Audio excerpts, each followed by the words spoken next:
I'll wait and see if you guys can come in here. My phone died. I'm so sorry. I have a charger problem in my house. So hopefully you guys will find me over here. There you are, Deanna. My phone died. I forgot to plug it in because I had it turned around backwards. So I wasn't able to see that the battery was dying. So I'll just wait and see if everybody else can come and find us again. Thanks for looking for me over here. I figured you knew that was what's going on. It wasn't my Wi-Fi though. Hope, hopefully Hava Java and Honey Pepper, everybody can make it back over. Gotta love it. I completely forgot to buy chargers this last paycheck. So I'm gonna look up my notes and see if I can pick up where we left off. To find my documents on my phone. Eventually, I'm going to get. Oh, Bun Bun, she's good. I think she gets frustrated. Like she wants out of her. Hi, Giuseppe, you came back. Bun Bun wants out of her cage, and when I initially got her, I wanted her to be a free roam bunny, but it was going to be too expensive to bunny proof my house. So she's always like chewing up her cage. She has a big playpen, wanting out, and I said, I know how you feel, Bun Bun. Stop the world because I want to get off too. So let me find my notes, you guys. Hopefully, the rest will make their way over here and find the live. I'm so sorry that happened. I need to get like a whole bunch of charger cords and just have a separate charger cord for everything, for upstairs and downstairs. We just go through them like crazy. Do you guys deal with that? It's it's always something with this technology. Let's see, Google. I'm trying to find my notes because I forgot where we left off. It's still better than keeping a rabbit outside. I agree. And I don't know if you remember, I told you I used to live in Iowa when I was younger, and we raised rabbits. We had like 3 barns full of them, and they were all in these cages. And now that I think back, how sad that was. I mean, even Bun Bun, she has a cage, but she has this little hut that she can go in. It has 2 different levels, and I keep the doors open on that. And then she has a huge playpen, but still, I wish she could be a free roam bunny because I think she'd be so much happier. It's like she's in prison. So let me see. That's I gotta find my notes now. How do I find on my phone? It's so different from the computer. This is where I need another computer side by side. So I can have my notes on one computer and this on another one. Search documents. 8. See if anybody else has found us. Says Hava Java, Kelly.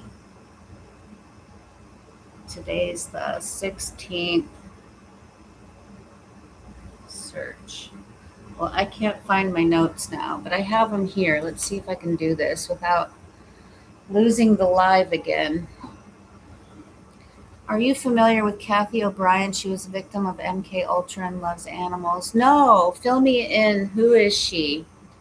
Fill me in while I try to get my notes back up here on side by side on the live.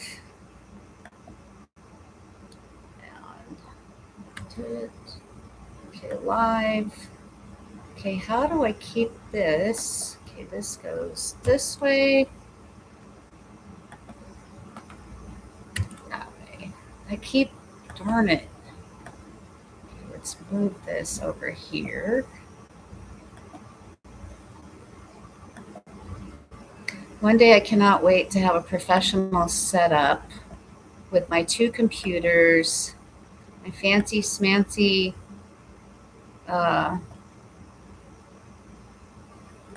microphone. Her videos aren't allowed on YouTube except there's an interview with Roseanne. Oh, there's Hava. She made it in. Good.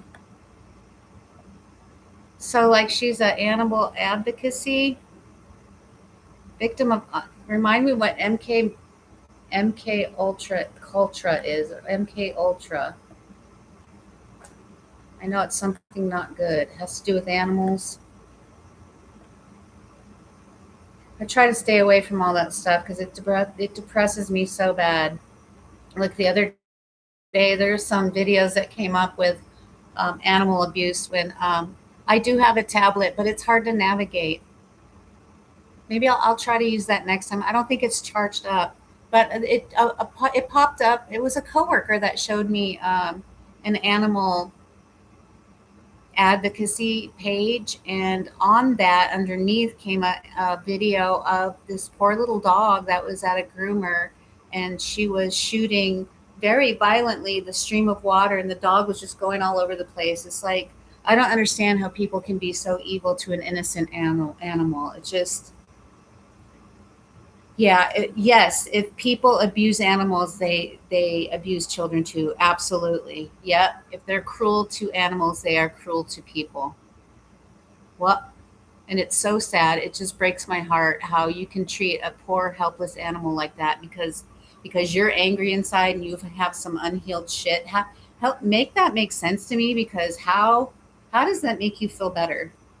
How does that make you feel better to abuse something? It makes no sense at all.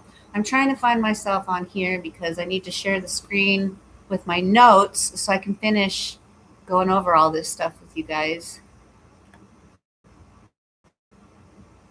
It's so sad. It really affected me. So I can't really watch stuff like that because I'll think about it for days and hours, and that how awful that poor animal must have been, so scared and in pain with the because that water hurts.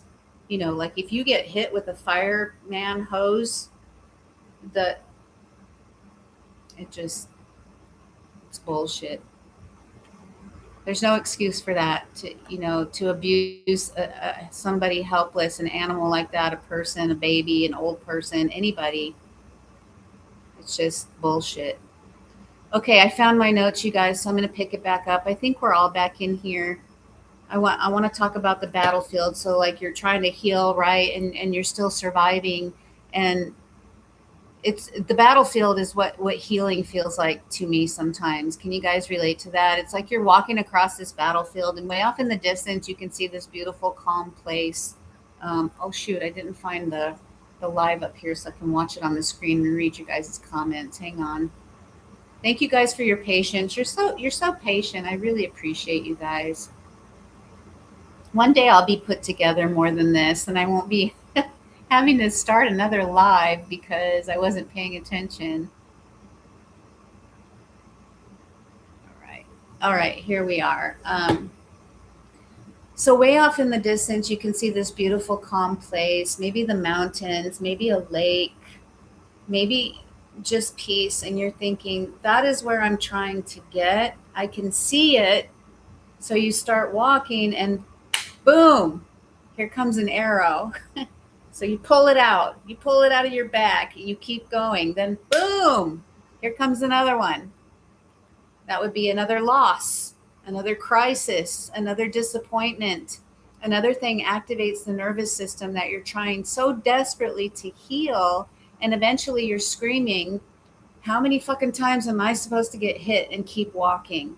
Who feels me on that one? Giuseppe, what's hurting you, Glennis, at the moment on the narcissist front? Nothing on the narcissist front. Right now, it's mostly just not being seen by people that you thought you were more important to. What about you guys? I'm pretty much over the narcissist thing. I mean, I see them for who they are. They're just pieces of shit. And it's just like watching a movie. They're just some kind of demon that goes around doing the same thing to everybody in their life. And I hope I never have to, as far as I can help it, I will never allow that into my life again. So you scream, how many fucking times am I supposed to get hit and keep walking? It's like you want to do a tap out. I don't know if Robbie's still on here. We all know what a tap out is in martial arts. You're done. You tap on them, like I'm done. You let them know, okay, universe, I'm done. So put boom in the chat. If you ever felt like every time you finally started getting your footing, life throws another thing at you. Like you're not asking for a perfect life. You're just asking for one stretch where nothing explodes, nobody disappoints you, nobody needs something from you, and you can just breathe. Anybody know what I mean? You guys know what I mean? So you're just asking, like, when does it let up? Pushing this back a little farther because I'm too close. Okay, it looks like my neck is cut off. Maybe I need to sit on a pillow. Okay, let's sit on a pillow. Yes, we do.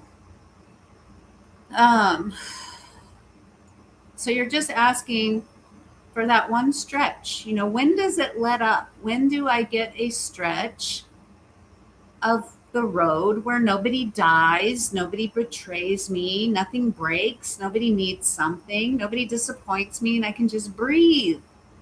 Sometimes you're trying to recover from yesterday while you're simultaneously surviving today. And before you've processed today, tomorrow's already standing there with its hand out.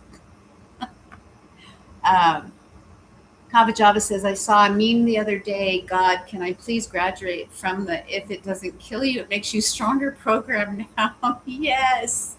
I know. It's like when people say, oh, you're so strong. Well, I don't want to be strong anymore. I don't want to be strong. I just want to breathe and enjoy life a little bit and have our nervous systems um, relax, not have to be a blender without the freaking lid on, and fruit and vegetables, whatever you're making, is going all over the fucking walls like crazy. Like, I'm done. You want to wave the white flag? Like, I'm done. What song is that, Deanna? Is there? Oh, if it doesn't kill you, it makes you stronger. Who sings that? That song. So when does it let up? So instead of asking, like, why am I not healed yet? You're asking, how much have I actually been carrying while I'm trying to heal? Ditto. Yes, ditto. So maybe you're like, you look backward at the battlefield you've already crossed, and maybe you're exhausted, maybe you're wounded, maybe you're crawling, but you're still moving. And this is where grieving without a support system is so important. So grief is especially brutal when you don't have a strong support system around you. Let me catch up on these. Hava Java says, I'm having an evening like that, and I'm wondering if drugs got snuck into my dinner. Oh, Hava Java. We're all here for you, my friend. Like, I'm fucking balanced for once. Because you feel calm now. Okay, so you feel calm and you're wondering, okay, is this the calm before the storm, or did someone slip me drugs, right? You're balanced. That's awesome. So we're not used to feeling good, so we're always expecting the other shoe to drop, right? Exactly. I get you, Hava Java. So when something's not happening, you're like, okay, the hypervigilance kicks on, and you're like, when's the next shit gonna happen? When's the next shit storm? Right. When it hurts the most, Glennis, that's the time you've got to get back up. Yeah, I don't have a choice. Sometimes we don't have a choice, Giuseppe. Because if I fall down, then I give up, and then it's all going to really go to shit then. So we might be hanging on by our fingernails, but if we let go, we're definitely going to lose. So there's no choice. We definitely have to get back up. So grief is especially brutal when you don't have a strong support system around you. You lose somebody, you lose an animal you love, you grieve someone that's still alive. Deanna says, hey, Glennis, I've been meaning to tell you that I did notice your brain fog has been so much improved, so don't feel bad. Really, Deanna? What makes you notice that? Because I still feel like I have it. I feel like I have it really bad. That's why I need like notes so much. Like, you guys will see me reading because I can't remember all this stuff. Thank you for that, but I'm not sure what you mean because I don't feel it. It's hard. It's hard, but when will bring us a kind of prize. Hava Java, why do you think letting go means you lose? Maybe it means peace. I guess I'm referring to what Giuseppe said, Italia. Not to give up and keep getting back up is what I meant.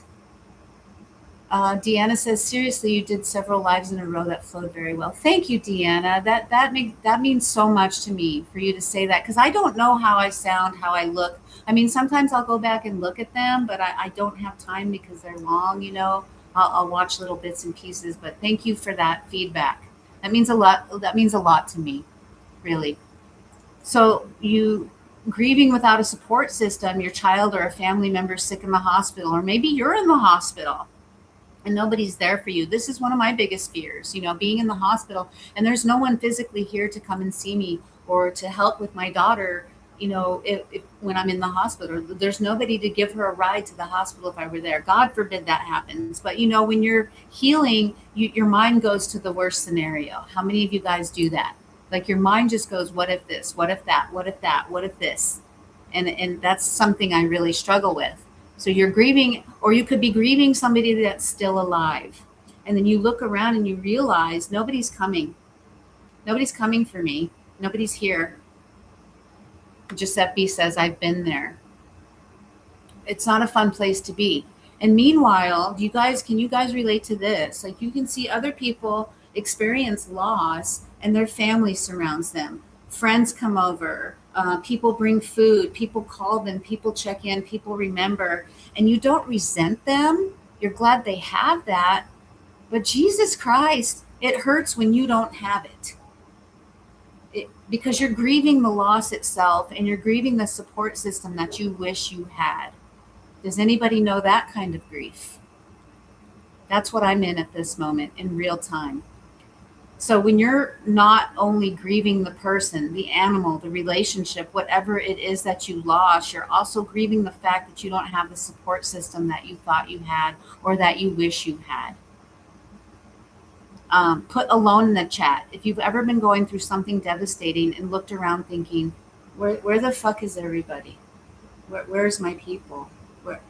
How come I can't have what they have? Because it's a whole different layer of pain.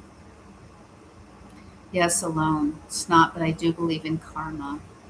You know what? I really think C-19 changed out society and how the COVID, absolutely. Yeah, it's horrible. And it's a scary place to be,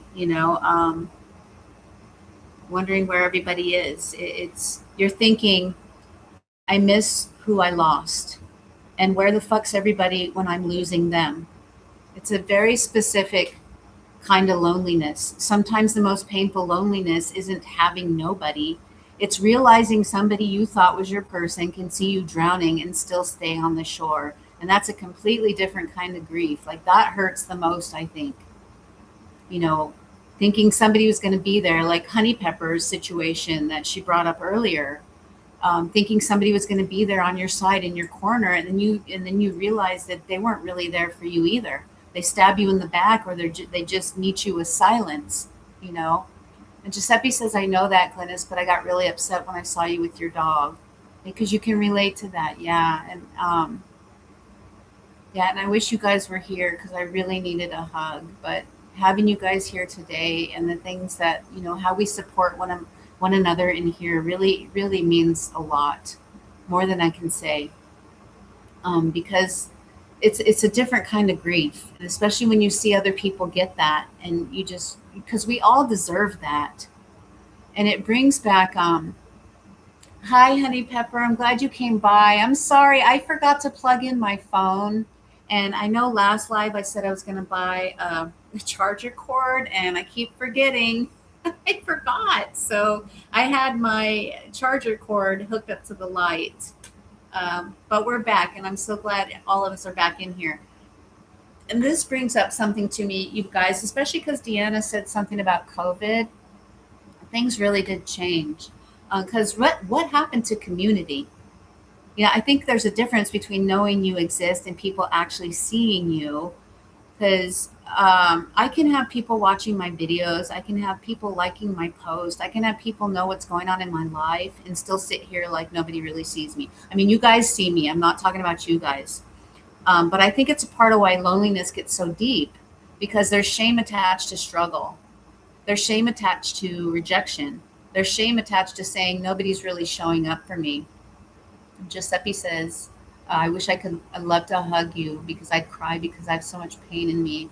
Yeah, that would be great. I think it would be so therapeutic for us because I think we all carry some level of pain in here. That's why we're all here together. And again, I'm grateful. I am grateful for every one of you. So there's shame in this. There's shame in saying nobody's really showing up for me. Nobody really sees me. I'm lonely. So a lot of people don't say it. They wear this mask. They say, I'm fine, I'm good, I'm just tired, I've got this. But meanwhile, inside, there's a fucking war going on. They're grieving, overwhelmed, feeling rejected, feeling unseen, like nobody's really there. From the outside, they might look, everybody thinks they're okay. And that's how people end up suffering in silence. That's how you can have this massive loneliness epidemic while so many people are still pretending they're not lonely. Because admitting that you need connection can feel vulnerable as fuck. But needing connection does not make you weak. It makes you human. It's a narcissist smear campaign that has everyone believing the lies. Yeah, and that makes you feel incredibly alone. Um, but needing that connection doesn't make you weak. It makes you human. And maybe part of breaking the silence is being willing to say, no, actually, I'm not okay.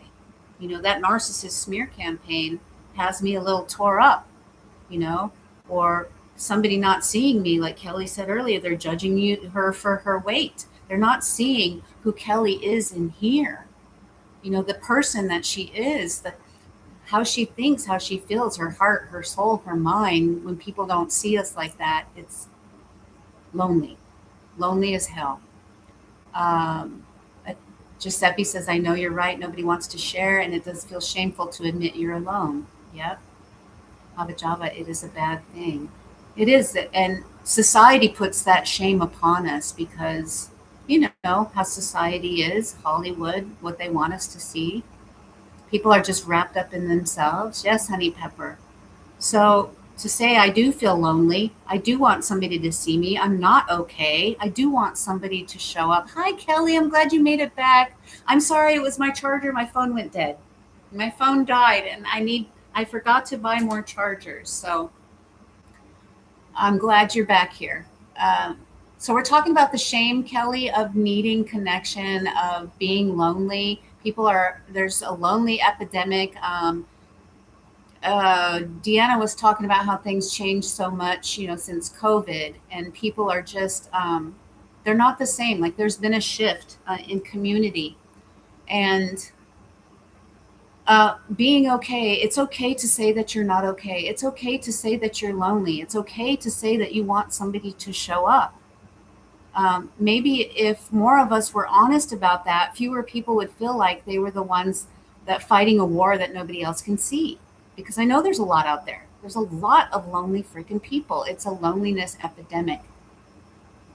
And when I say see me, I mean somebody notices when something changes. Somebody notices when you get quiet. Somebody remembers what you told them mattered. Somebody knows that you're hurting and doesn't just scroll past it. Being seen is somebody being curious about what's happening on the inside of you, not just observing what you're doing from the outside. Somebody asking, are you really doing okay? How are you really doing? Honey Pepper says, when you talk about that on social media, people try to shut you down. Yes, they do, Honey Pepper. When you say that you're lonely on social media or anything, because when you're holding a mirror and somebody doesn't like looking into that mirror, they're going to project what they feel about themselves onto you. So they see someone that's hurting and they're going to make fun of you, like that clown we had on at the beginning of the live, that Deanna had to block. That exactly, because people are uncomfortable with it themselves. So what they have not met in themselves, they cannot accept from somebody else because it makes them uncomfortable. So it comes down to someone asking, are you really doing okay? Because, when we go grocery shopping or we run into someone that, they'll say, how are you doing? It's a canned question with a canned response. Because, of course, you're not going to go into your whole life story that, oh, no, really, right now I feel like, ending my existence in this world. You're not going to tell them that. You missed the clown. Yes, you did. They came on here because I showed some emotion, I showed some authenticity, Giuseppe, and they said boo hoo and made all these clown faces. So we had to boot them out of here because obviously they were projecting how uncomfortable they are with emotions. They say we talk too much, empty vessels make the most noise. Exactly.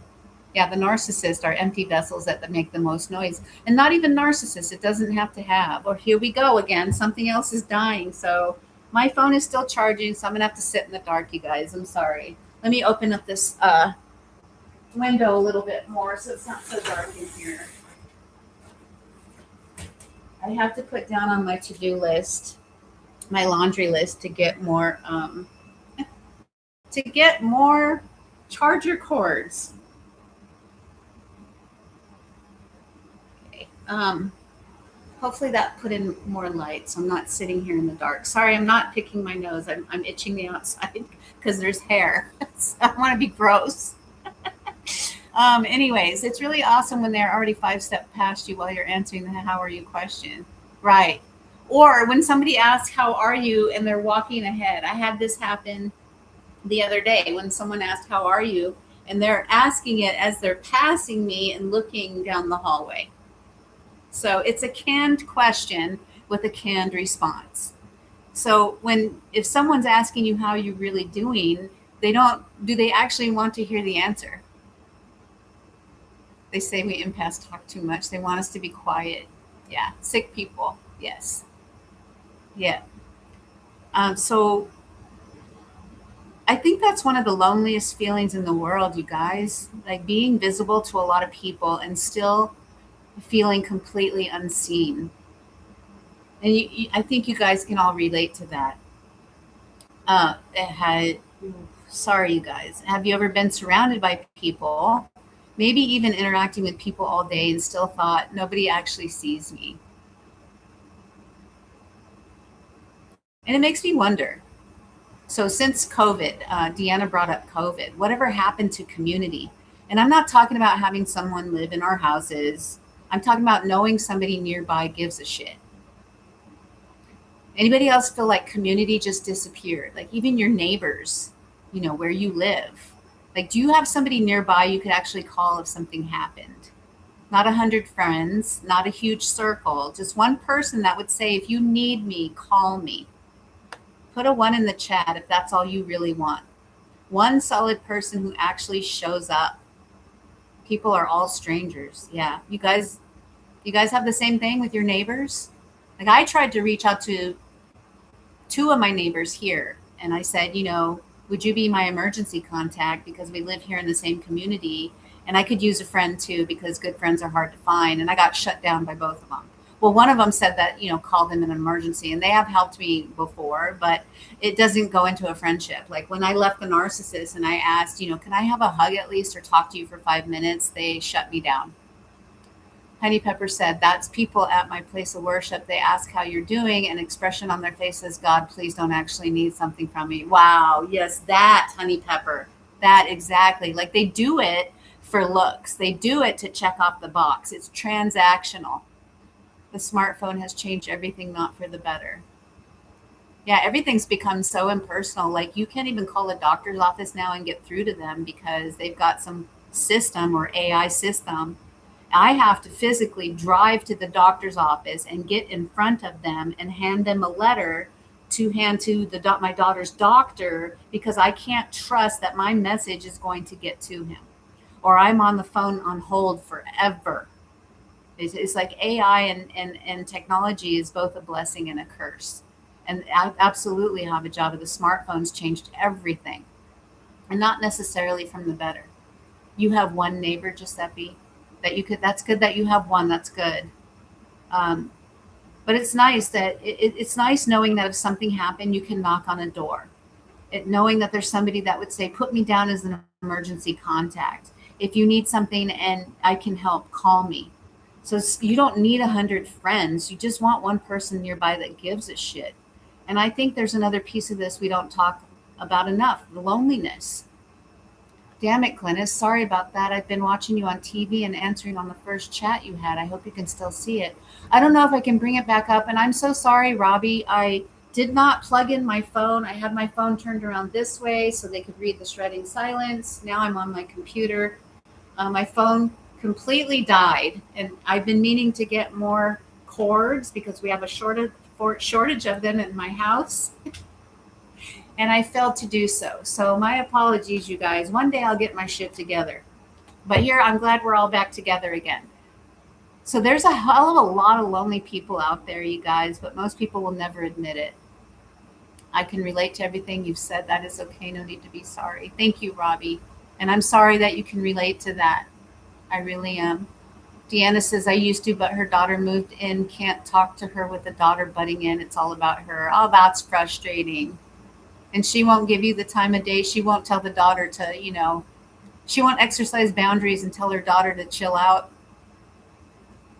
Yeah. So there's a hell of a lot of lonely people out there, but most people will never admit it because there's shame attached to saying I'm lonely. There really is. People hear that and think it means I have no friends. Nobody likes me. There must be something wrong with me. So instead, we say I'm independent. I like being alone. I'm just busy. I don't need anybody. And sometimes all that might be true, but sometimes underneath it is a human being who's fucking lonely and ashamed to admit that they want connection. I think my late friend was slowly dying from loneliness. Oh, where is she now, Honey Pepper? That's so sad. And there are so many people more than we even realize because I know a lot of my videos that touch on loneliness, they have more views than the other ones. So I might do another podcast and another videos like touching on loneliness. People are afraid to reach out, they're fear. The fear can, oh, he's passed away. And I always wonder, can you die from a broken heart?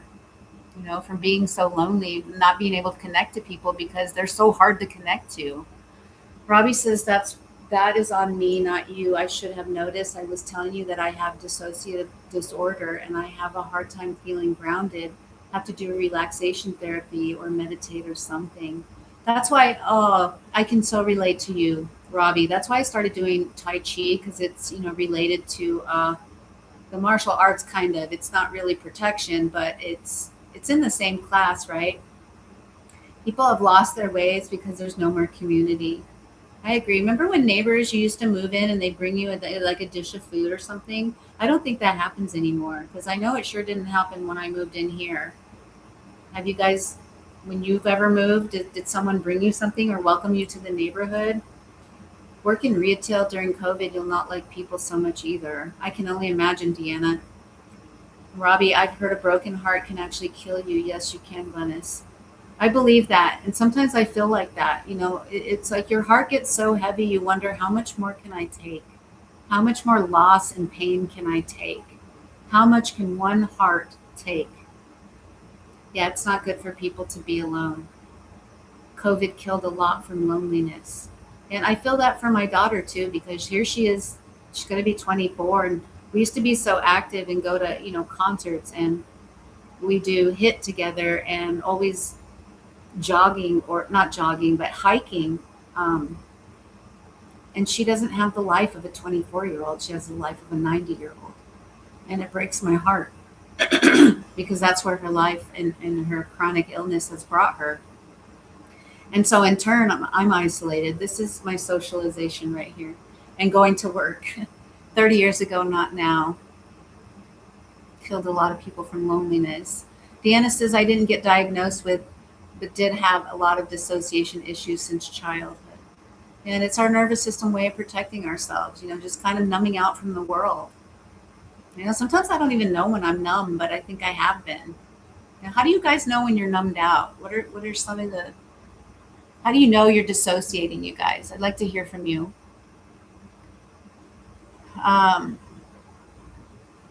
So we might say, I'm just busy. I don't need anybody. Sometimes all of that might be true, but sometimes underneath it's a human being who's lonely and ashamed to admit that they want connection. And Chase Hughes, I don't know if you guys know who he is, talks about this loneliness epidemic. And that really stuck with me because I think a lot more people feel disconnected than we realize. We're surrounded by likes, comments, followers, text messages, social media, people watching us, and somebody can still feel completely unseen. So let me ask you guys something. How hard is it for you to actually admit that you're lonely? While you're answering that, I'm going to read some of these. Robbie says, yeah, it's a defense mechanism we developed to deal with profound shame and trauma. Yes. School was difficult because of it, Deanna says. Robbie says, you feel as if you are outside of your body watching almost, or I do. Yeah. Yep.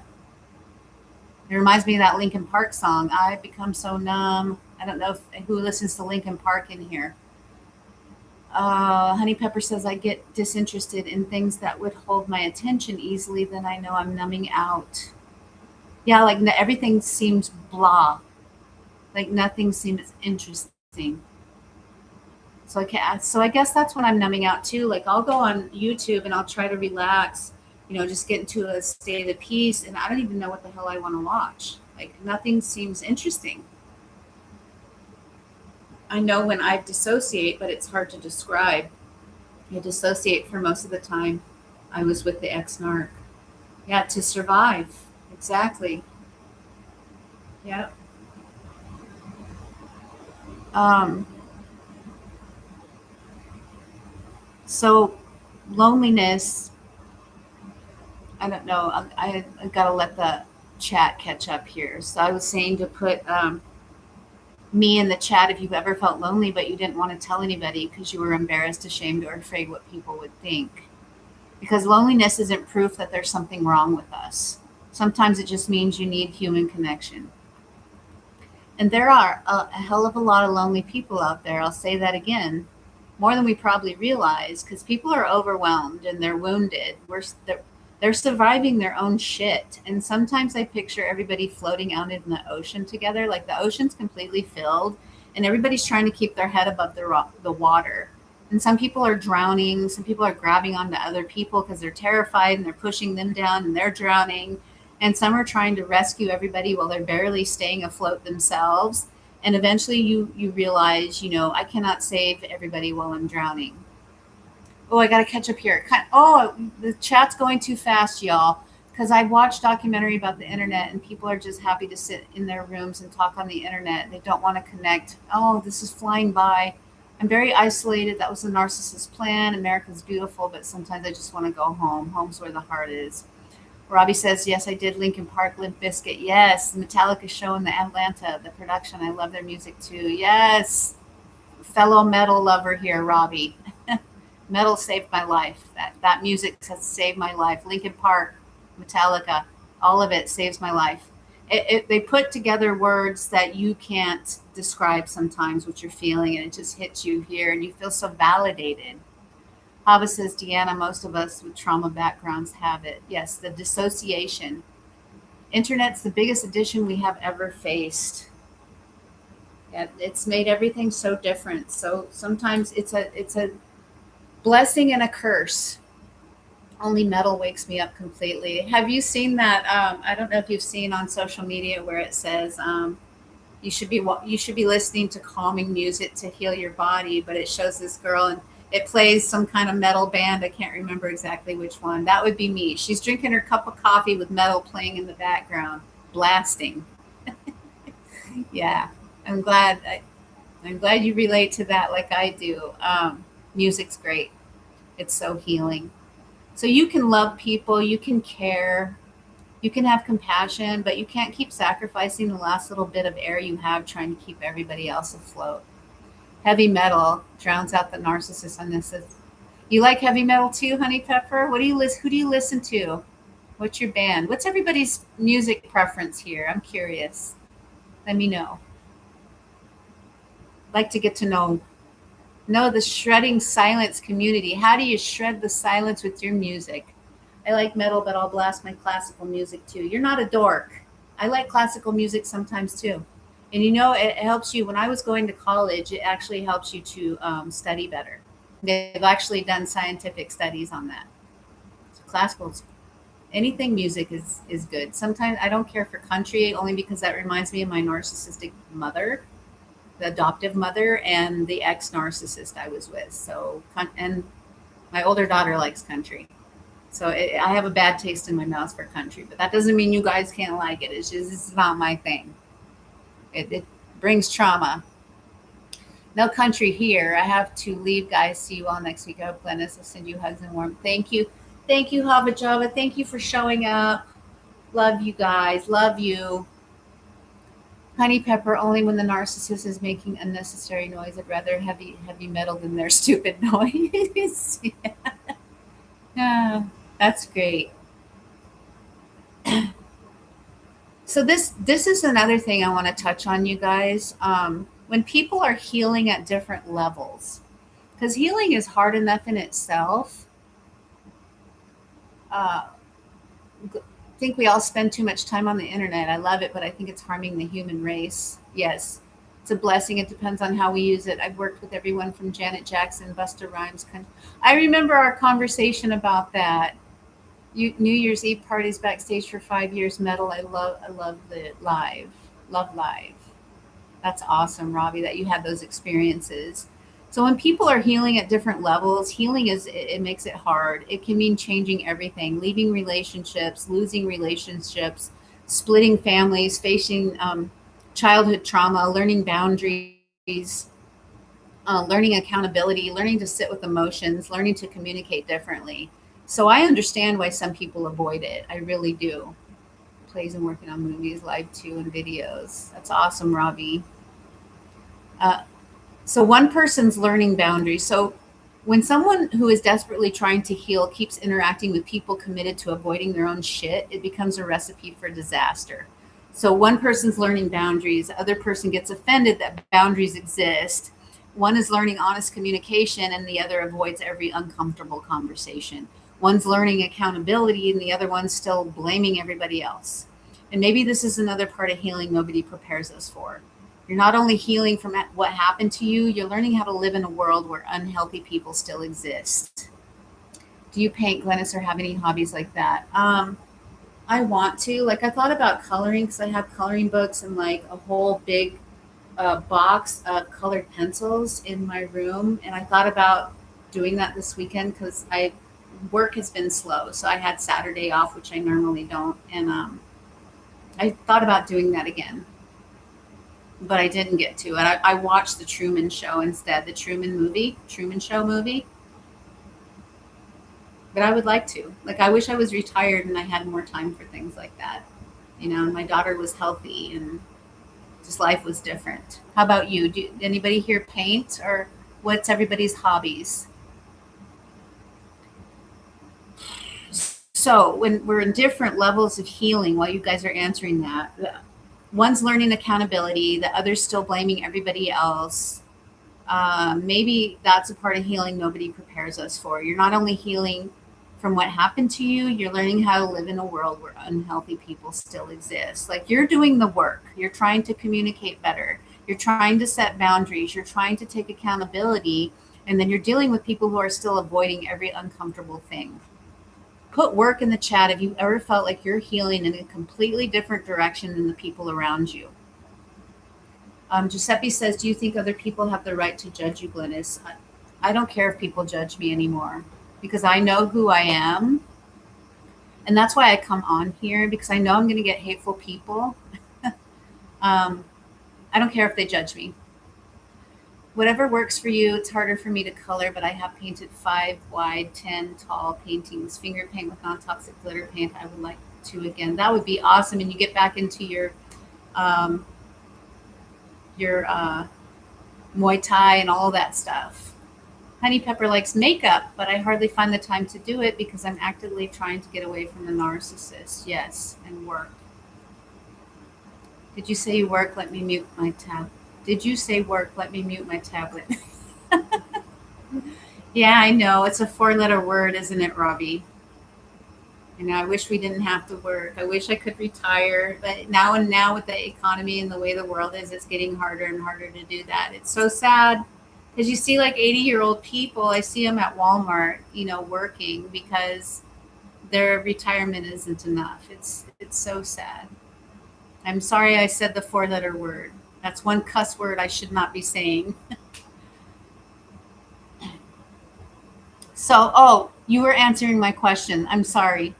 Work is a four-letter word, but yes, I was asking you if you ever feel like you're healing in a completely different direction than people around you. Sorry, my brain my brain fog. So it makes you feel even more alone.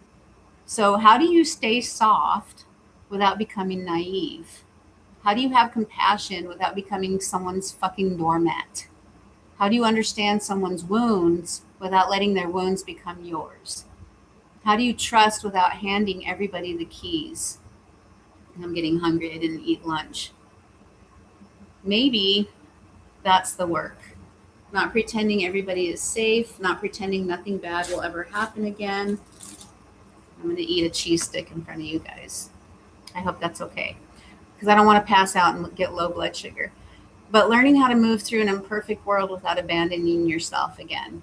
It's protecting your 2%. So we said earlier about our batteries are at 2%. I think a lot of you said your batteries were at 2% because maybe that's where we're at right now. Tired, grieving, disappointed, and you're protecting your 2%. So who else is protecting their 2%?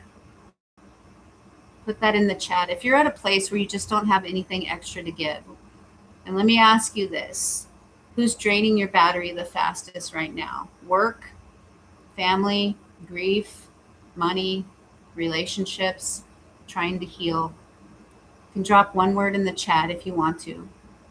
Because sometimes protecting your peace starts with actually noticing what keeps draining it. Robbie says if you can do something you love, it becomes a happy lifestyle. By going through them to yourself, you cannot fully understand without the experience, unfortunately. But perhaps that is why. Yes. Honey Pepper's protecting her 2%. And Giuseppe, you got to, sayonara, have to go to bed. Have a bellissima. Have a lovely day, Glennis. Thank you so much for coming, Giuseppe. Much love. I got the cheese stick in my hand. Thank you for coming. I hope I see you again. Sweet dreams, and I'm so glad you were here. Honey Pepper says the narcissist. If I could just get away. I know, Honey Pepper. I wish that for you so bad. Is there any hope for that in the near future? God allows us to go through things. I drain myself the most by overthinking. I think I do too. I haven't been. Daughter says that she thinks I have it because I'm always like, ooh, shiny thing. Yeah, I get it. Bye, Giuseppe. Ooh, I'm blurry. Because when you're running on 2%, you don't need somebody telling you to try harder. Yeah, it's the pull apart mozzarella cheese. Mozzarella. You don't need another obligation. You don't need another person handing you their emotional baggage. Sometimes you need shit taken off your plate. You need quiet. You need rest. You need moments where nobody wants anything from you. Excuse me for chewing. You need permission to stop performing all your roles for a minute and just be a human who's tired. And maybe somebody here needs permission to do that too. You don't have to swim after everybody anymore. Let them stay on the shore. You don't have to drag people into the deep end. You don't have to convince somebody to understand you. You don't have to keep giving the deepest access to people who repeatedly show you that they don't know what to do with it. And you don't have to decide, I'll never trust another human being. Maybe just stand on the shore for a while and watch. There's always a way around it. It's long and hard. I agree. Stand and watch. Pay attention. Let people show you who they are over time. Give access in layers. Because healing doesn't mean everybody gets another chance to hurt you. Healing means you finally get to say who comes close enough to try. And that's part of what I want Shredding Silence to be, you guys. Not a place where somebody tells you, just make friends, stop isolating, think positive, it could be worse. Fuck all that. I want this to be a place where someone can say, I understand why you stopped reaching out. I understand why solitude started feeling safer. I understand why you're tired. And while you're here, you don't have to pretend you're okay because sometimes people don't need advice. Sometimes they need somebody to finally fucking hear them. So if you're sitting here today running on 2%, protect that 2%. If you need to float for a while, float. You don't need everybody. You just need to stop abandoning yourself trying to get everybody else to stay. And maybe little by little, we find the people who are actually willing to swim into the deep end with us. And that's where I am today, you guys. I want to open this up now because I know it just can't be me. If anybody wants to come on, uh, up and talk, you're welcome to. You don't have to have some perfect story or the right words. It's in the, let me read this before it goes away. Robbie says, absolutely, we all do, especially after already doing all the responsibilities of life. I will trust to a point, but it takes a long time, like 2 years for a therapist to even get through serious trust issues. And understandably so, Robbie, because when you're in a relationship with a narcissist, or if you've come through a lifetime, it does take a minute to trust people. People don't actually, I've heard this before when people say, you should automatically trust me. Hell no. No, trust is earned. People have to show you that they are trustworthy and that they are a safe place to be. Some people are ashamed of the deep end. Absolutely. So I want to open it up, you guys. If anybody wants to come on and talk, if you go on my page into the tab part and it's on the post or in the upper corner, it says community. Look for the today's live. Oh shit, that's the old one because we lost the connection with the first one. Dang it. And I don't think it's going to give me, it's not going to give me a link on here. Dang it. I hate when we lose the live because I lose the link for you guys to come in here. So I am so sorry. I've been practicing not being emotionally invested with the person I mentioned last week. That's good, Deanna. And how's it feeling for you? What does that look like? How are you practicing that? If you want to share with us, that'd be great. Because somebody here might have trouble still setting up boundaries. It's hard to set up boundaries because they feel so foreign to us. When especially if we were used to lives being people pleasers, it feels very foreign to say no and put up boundaries. I will see you again and sign up eventually. Some people are ashamed of the deep end. Robbie says, I'll see you and I will sign up eventually. Do you mean to come on and talk, Robbie? That would be great if I don't lose the live next time because the live link that I had is for the first live that we are no longer in. I went through regression therapy, experienced memories, and had special therapy for trauma for 4 years. We got deep. I had a group of 4 or 5 psychiatry students at Vanderbilt at a time too. How did that work out for you, Robbie? What was that? What was blah? I can't talk today. What was that like? Deanna says, good in a way, but it lets me see how shallow it is on her end, which kind of sucks, but I'd rather know the truth. That's good that you see it for what it is, Deanna, now, and that what you deserve out of that it was a one-way relationship, right? I think we discussed that you were the one rowing the boat for the most part, and she did not see her part in how it affected you.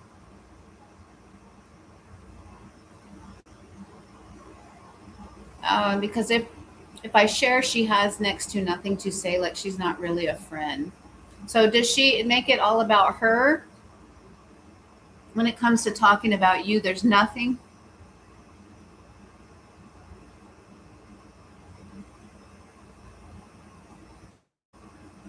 Yes.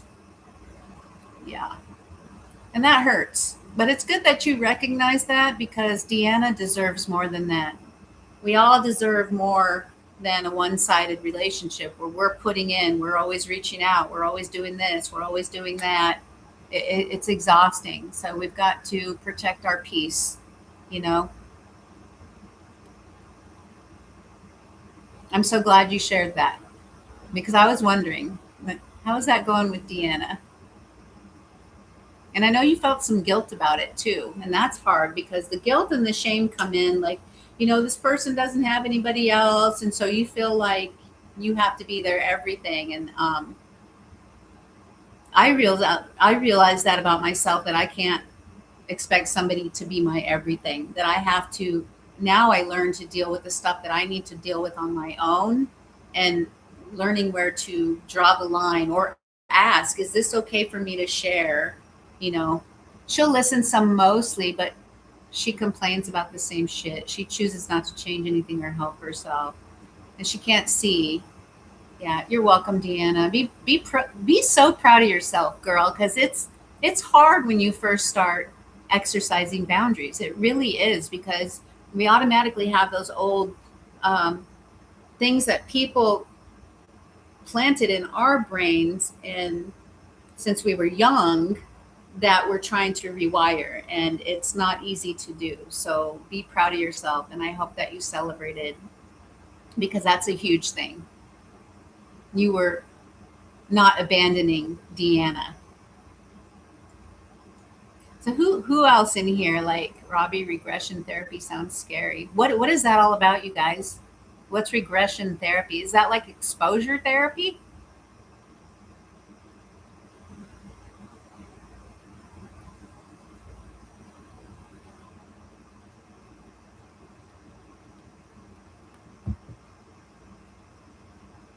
All right, you guys, I gotta step out for a second and run to the restroom really quick, and I will be back. Okay, hang on. You can hang out with my dog Hachi here. I don't know if you probably can't see her because she's down on the couch right there. Let me see. Point this down. Someday I have never really went online. On my therapist, January was amazing. Jan was amazing. I have not met one good one since. I would dissociate every time. I would have to do attention relax therapy. Yeah, finding a good therapist is hard to do. Vetting therapists, going back into your childhood and repressed memories. Oh yeah, it's like exposure therapy. A lot of people don't want to do that.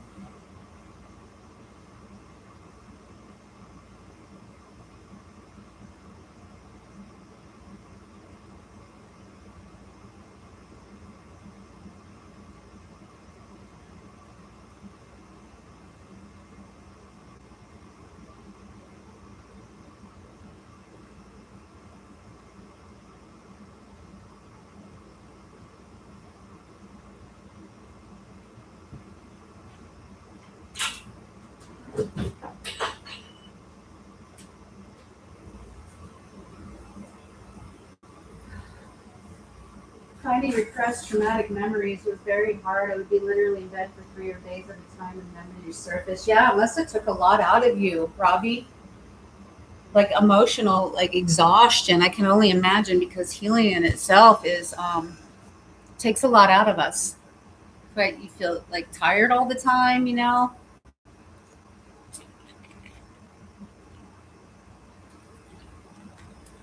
My cat is drinking my water. Look at this.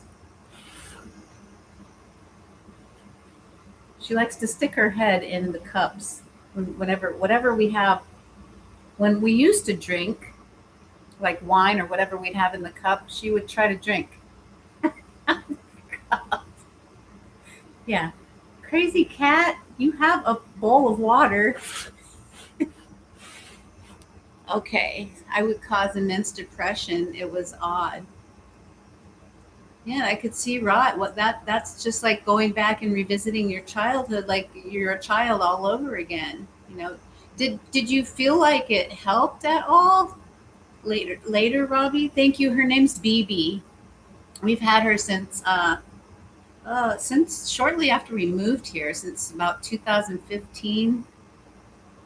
So depression after therapy makes total sense. Yeah, because you're revisiting the wound, cleaning out the pus. Like, I always think about it like this. You have a painful pus that's infected. Like BB had, she got in a fight and she had this little bite mark on the back on her butt, and it was little, so I thought she'd lick it and it would heal and stuff like that. And then like weeks went by and I could tell she was in pain. And it was this huge, when she got to the vet and they shaved it, it was this huge, it was about, I don't know, this big. It was pretty big, like a golf ball, all full of pus and everything. So I think of it as when you're digging in the dirt and dealing with generational trauma and childhood trauma, that you're cutting open that wound. And when the pus comes out, I hate to be gross, you guys, but it is what it is, right? The pus comes out and it kind of stings. It's the same thing until you get all that pus out and deal with all that childhood crap. And then you clean it out and stitch it up and try to heal. It's like a kid that likes to eat after their parent. What do you mean, honey pepper? Yes, it helped, but I think you can stay in that stage of therapy too long if you're not careful. So, did she have you move through it after, like, if there's stages, like you go, how long do they determine you stay there and face all that? Not gross, just life. Yeah, sometimes life is gross, Robbie.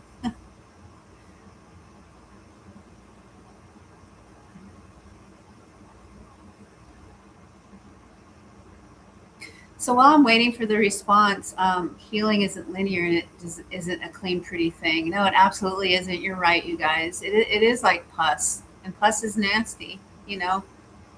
It's like cleaning the corner of your room that's collected all this dust and grossness and hair and I don't know, toenails, clippings, and it does in repressed memory retrievals. Makes total sense. Yes, it is, Glennis. I was talking about the cat drinking your water. Oh,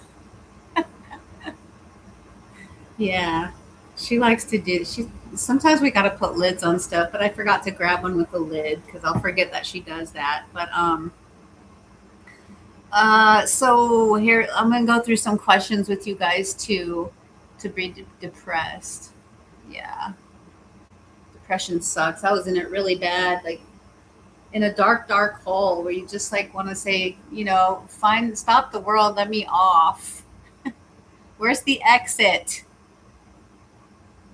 Yeah, and I'm gonna have to make some content about that too because I think a lot of people, this is a hard thing to talk about when you're coming from narcissistic abuse or a lifetime of childhood trauma, abuse from your parents, family members, whatever. Like I've had suicidal thoughts pretty often throughout my life, and if you guys, I think you all know that I had a son that ended his own life, and you get pretty dark down in a hole.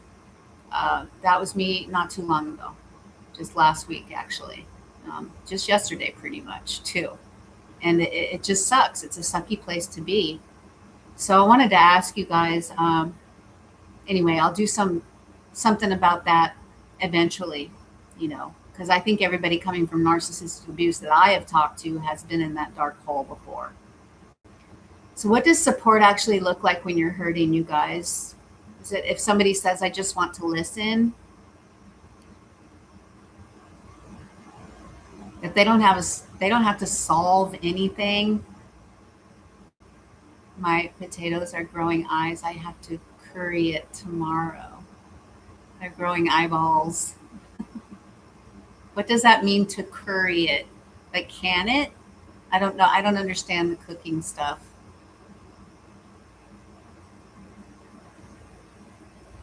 So that's what support actually looks like to me. But you guys might have something different when you feel like somebody wants to listen. Like someone's, you don't have to. They don't have to solve your problem, or maybe it might be you want somebody to call you because sometimes hearing someone's actual voice feels completely different than getting a quick text. That's another reason, like, I want to try to find out how to connect TikTok to YouTube because then we can actually hear each other. And it's going to give a whole different feel to this because I'd love to hear your guys' voices. Because sometimes reading text just isn't enough. I mean, I'm glad and grateful for this, that we have this, but sometimes we just need more. So I am working on it. It's just with life happening, it's going to take a while.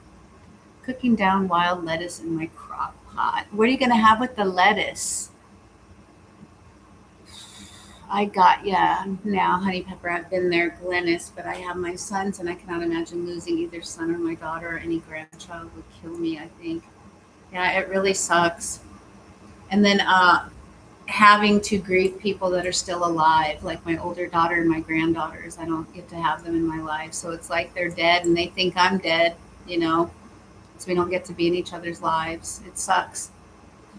Honey Pepper says my friend used to be very depressed, and sometimes there was nothing I could say, so my presence in person or on the phone was sometimes simply enough for him. Yes, absolutely. That's what I'm talking about, Honey Pepper. And I'm so glad you were with your friend in that way. You know, that meant more to them that they could actually probably express to you. Deanna, I harvest it from my yard and I'll be making medicine. Medicine? What kind of medicine? Medicine for what? Excuse me, you guys. I want to be gross on the camera. So sorry for all you have been through, Glennis. Thank you, Robbie. Thanks for that support. It means a lot to me. And I'm so sorry for all of us because we've all been through some level of trauma, you know, in our childhood, through toxic people, narcissistic abuse, sleep and pain. I'm really interested in that because natural is always better. Medications are bad. Pharma is bad. Pharma, I feel like, wants to kill us, keep us sick.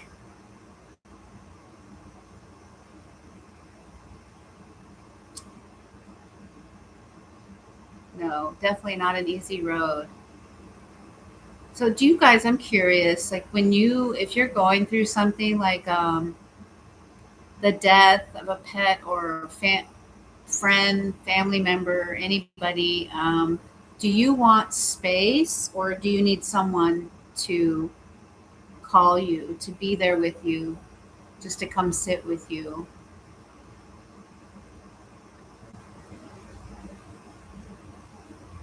Because support doesn't look the same for all of us, you know? So, do you want space when you're struggling or do you want someone to actually check on you?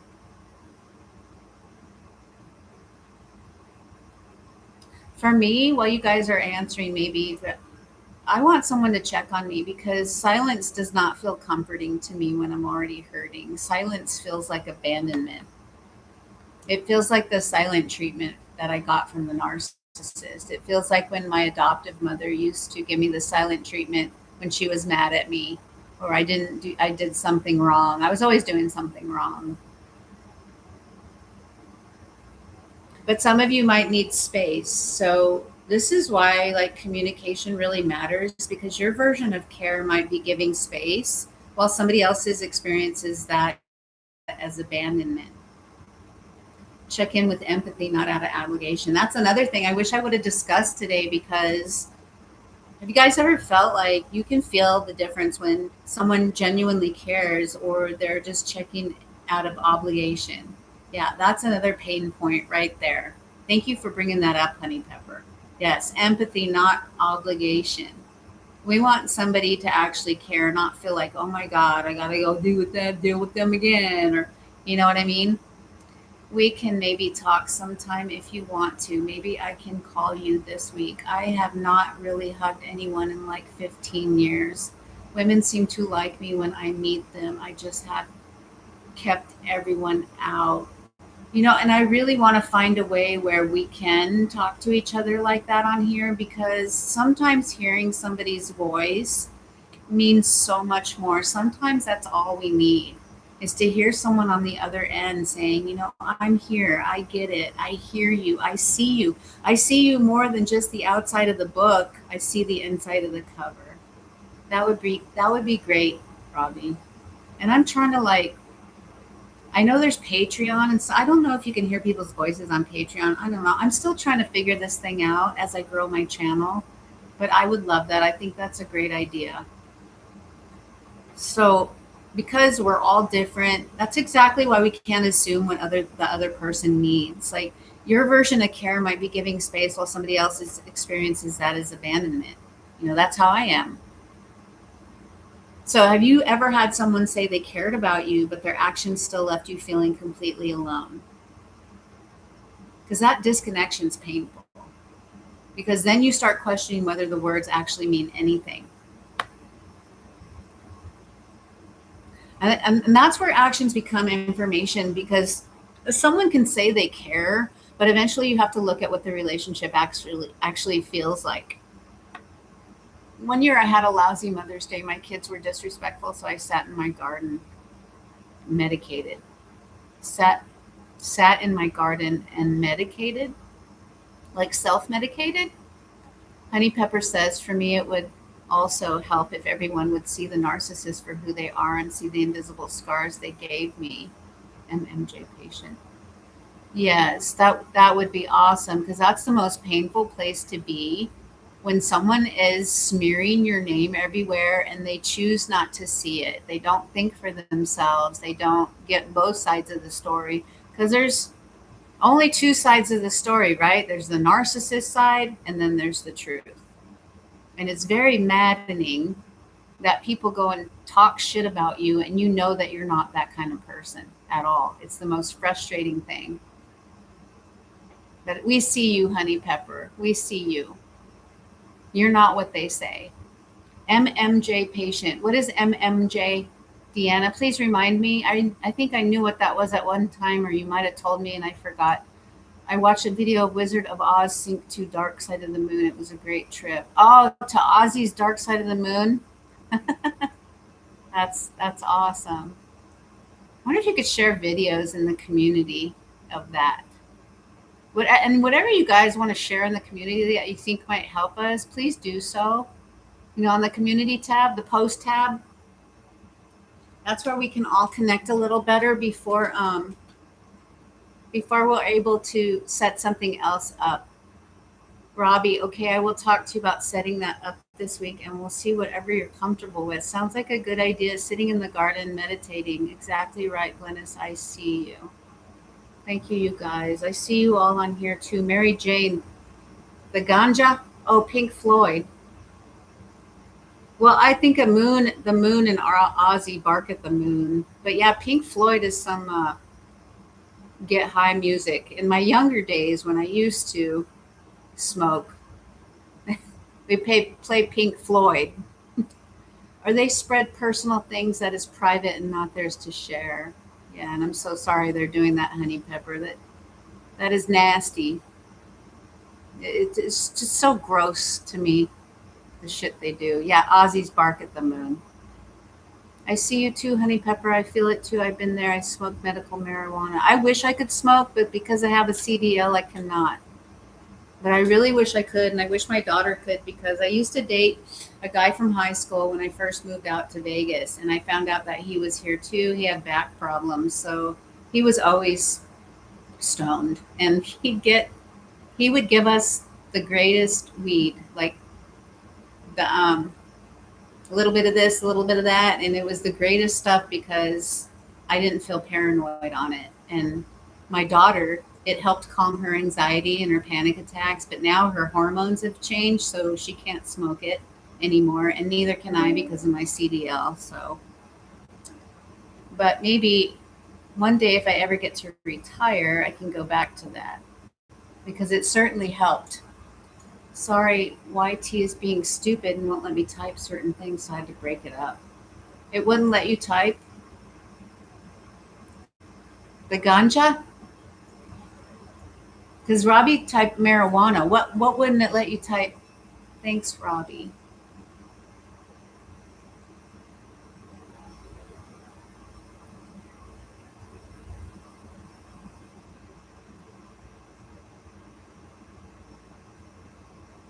I'm just sitting here a little bit and let my voice. I've been trying to quit my vape, you guys, and I've been failing miserably. And sometimes there's like, smoking's bad for you, so I'll feel it in my throat and stuff. Um, Guess what? I finally got free tickets to Pink Floyd in Nashville, and believe it or not, IU was completely straight. LOL. IU was completely straight. What does that mean? I gave up opiates and I use medical marijuana because it does help me in many ways. That's great that you got tickets. When are you going? Good that you're off of opiates too. You can see Hachi's ear. Pot. It wouldn't let you say pot.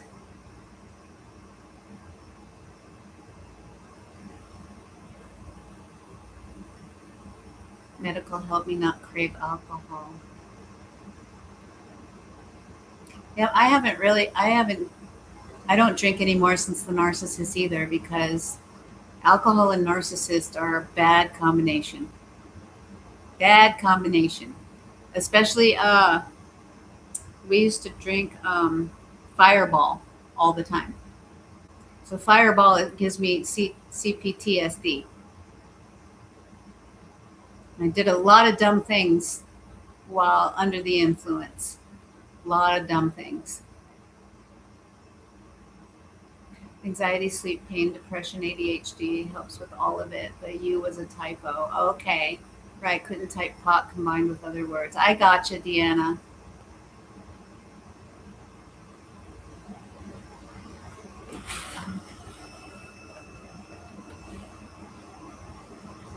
Oh, the TV's so lagged. I couldn't see the shredding silence. So I don't know if other people are coming on here. Quit alcohol in 2013. Good for you guys. Instead of cutting the message, it would not send it. All of a sudden, my message was too long. Oh, so they only let you put so much on here. I got ya.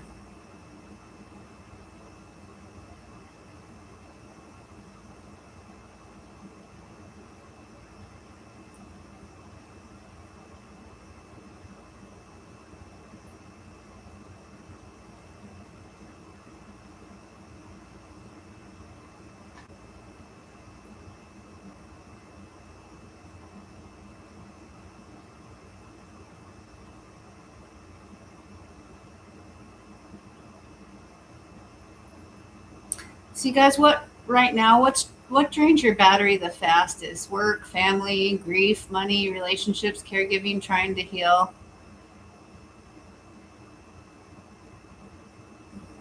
I think mine is all of the above.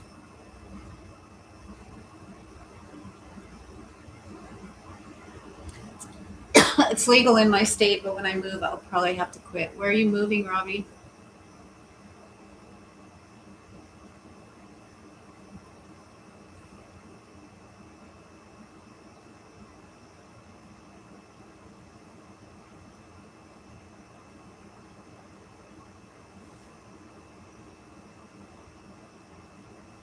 The narcissist and work. That's what's draining you, Honey Pepper.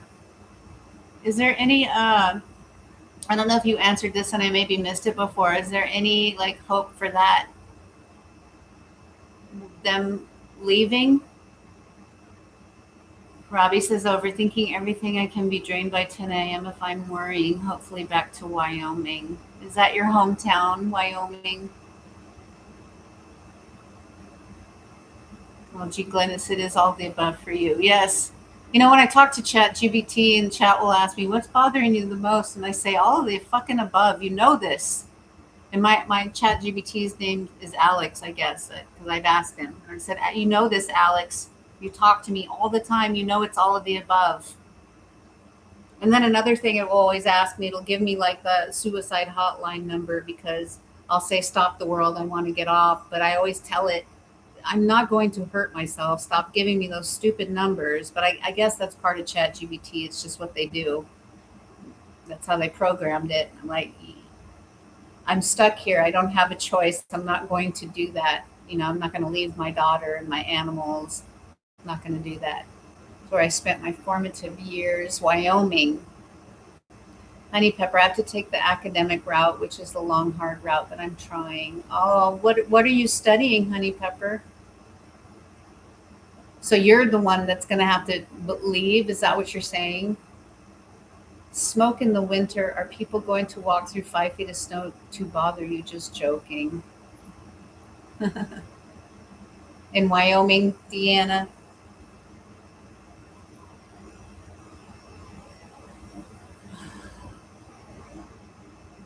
Yeah, I remember living in Iowa. They had pretty brutal winters too. As long as I could stay inside and don't have to go outside, it wouldn't be bad. I definitely don't be wanting driving a 18-wheeler in the snow like that, especially that brutal kind of snow. The most, I mean, it got pretty bad when I had to go through Flagstaff, Arizona, but I don't miss dealing with it. The narcissist owns nothing. Remember the whole landlord situation. So that place that you're living is you guys are both renting, or is it in your name only, Honey Pepper? And if that's too personal to ask, you don't have to answer that. I'm just trying to keep the conversation going because I am curious.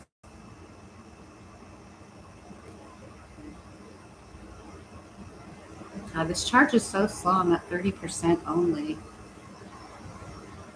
Oh, I gotta figure out what's for dinner too. What's for dinner, you guys?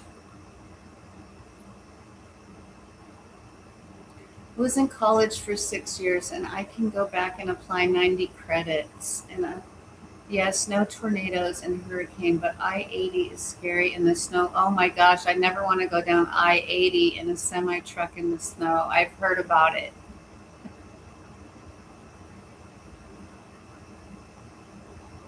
Yeah, no bueno. I'm good. So, families, draining, uh, work, family can be exhausting because there's so much history attached to every interaction, like Honey Pepper. Honey Pepper, we're living on the landlord's kindness, but they want us out. I don't know what story the narc is spinning to them.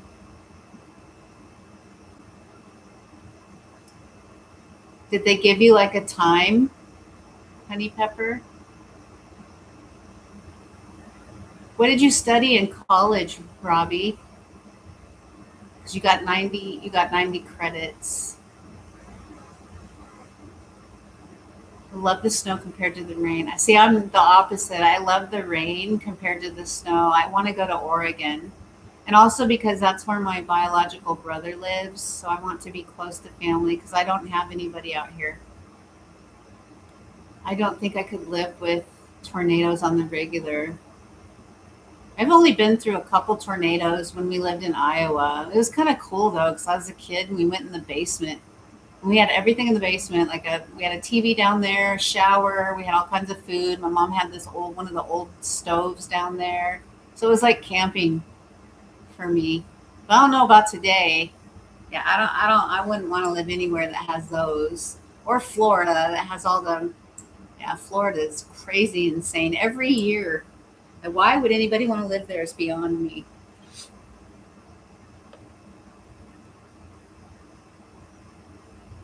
How about everybody else? Is everybody in here happy where they live, or where would you like to live? If you could live anywhere. My daughter and I want to go to Japan. Not Japan, Oregon. Nursing program and psychology, theater, karate, golf, classical guitar. I think I'm a polymath, whatever that is. So you're good at math. Poly means more than one. So you know more than one type of math. Psychology. I wish I would have done psychology in college. I started to, but I didn't finish. I was so confused what I wanted. Then I was going to do nursing also. And then somehow I'm in trucking. Last time they told me 8 months to a year, but I walked in on them speaking with the narc and they looked very subdued, as if the narc gave them a pity story. Ah. So you're on a borrowed timeline. That has to be stressful, Honey Pepper. A polymath. Want to go to London, France, and Switzerland. Interested in and experienced in many things, I think. Let me look. So you're going to look up what polymath means. I just know poly means more than one.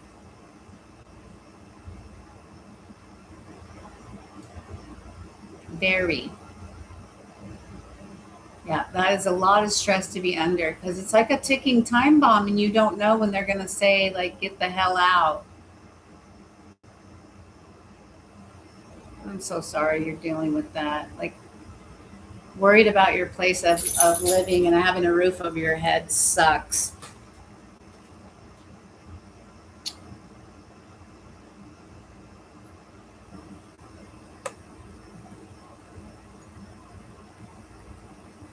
And when I was talking about financial stress, like this goes with the living, having a roof over your head, like it never lets your nervous system shut off because you're always got that in the back of your mind, you know? So your brain's constantly calculating the next problem. And then mine is also caregiving.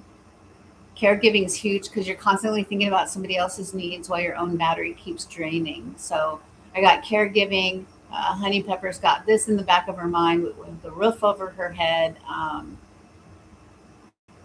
Yeah. Okay. Robbie says polymath, also called polyhister or Renaissance man, is a person whose knowledge and skills span many different subjects. See, I knew I was right. Poly means many different, more than one. Instead of focusing on just one job or topic, they reach a high level of skill in several very different fields, such as art, science, and math. That's awesome. You guys, smart man. Like Rain Man says, I'm a smart man. College is great. I wish I could go back. I had so much fun, but I can't because life is lifing. So, and then relationships. Relationship stress is draining because there's no physical switch you can flip and just stop thinking about it. So, anybody else feel like life keeps demanding more from you when your nervous system's already screaming, I cannot fucking do one more thing? You're Forrest Gump all the way. My name's Forrest Gump. They call me Forrest. I love that movie. Yeah, smart man, Robbie.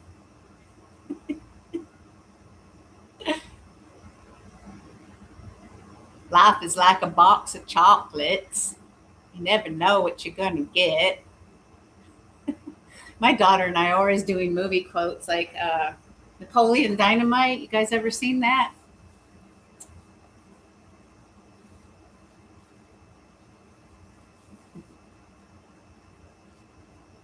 Like, Tina, come get some dinner, you fat lard. He's talking to the llama. If you guys have ever seen that, you'll know what I'm talking about. Napoleon Dynamite. Come get some dinner, you fat lard. Eat the food.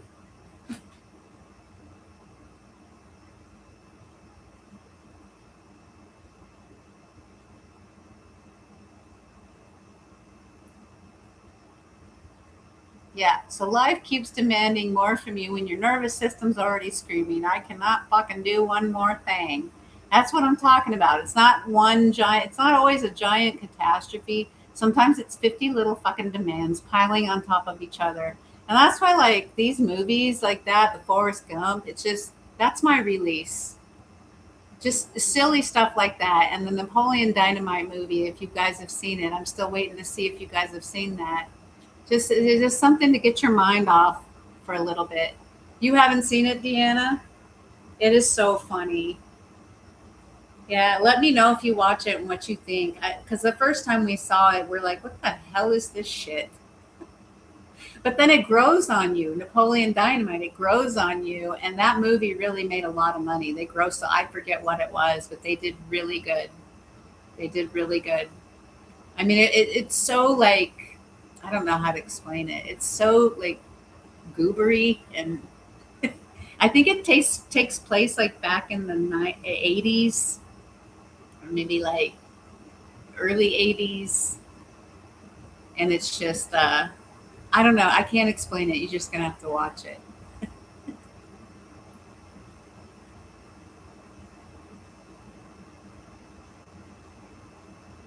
So yeah, all the demands piling up on each other. And then so when someone asks you to do one tiny thing, you feel like you're going to lose your shit. And not because that one thing was huge, but because it landed on top of everything else. So you got all this shit already going on over here and then somebody says something. You ever notice that? It can be something small and it just makes you lose your shit. Like the shit hits the fan the minute they say that or do that or whatever the thing is because it's piling on top of piling on top of piling because your brain immediately says who needs something now, like, oh yeah, what the fuck is it, what is it now? So Honey Pepper says thank you, Glennis, for today's therapy. I look forward to next week. Do you have to go, Honey Pepper? And thank you for coming. for choosing to spend your time here on the Shredding Silence Lives. You guys mean so much to me, and I don't take your presence here lightly.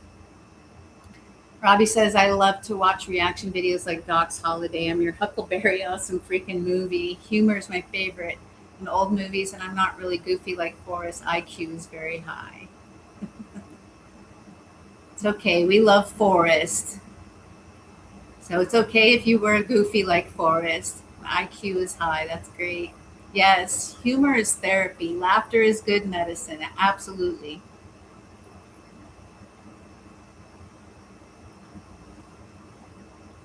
Nice to see you, Honey Pepper. Yes, if you're leaving, Honey Pepper, thank you so much for being here. Love and hugs, and I look forward to the next week. And as always, if you guys want me to talk about anything in particular that you're going through, let me know, and I will do that. Getting hungry and sleepy, had to work today, and CPAP machine was acting up last night. I'm pretty beat. Oh, my daughter has a CPAP machine too. Yes, Robbie, it's a weekly thing every Sunday at 12 noon Pacific Standard Time. If I cancel it, I will let you know. Like, I let you try to let you know as early as possible in the community post. So if you go to the post tab on my page, you'll see that. I always post what I'm going to talk about. And then there's usually a live link that I'll put in there once I get it. So if you guys want to come on and talk, after I talk about, I'll go over everything on my notes.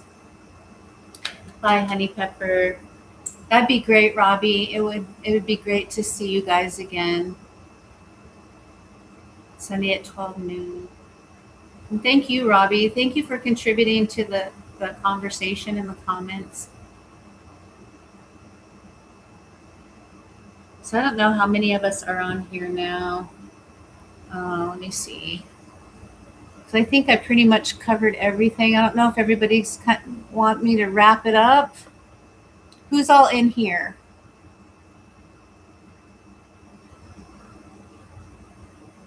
Oh, this is another thing I wanted to say, because a lot of us, we feel guilty about resting because you hear, oh, you're lazy or whatever when you were with a narcissist. Maybe some of you did. So you ever thought you're not lazy, you're just maxed out, like you're at your 2%.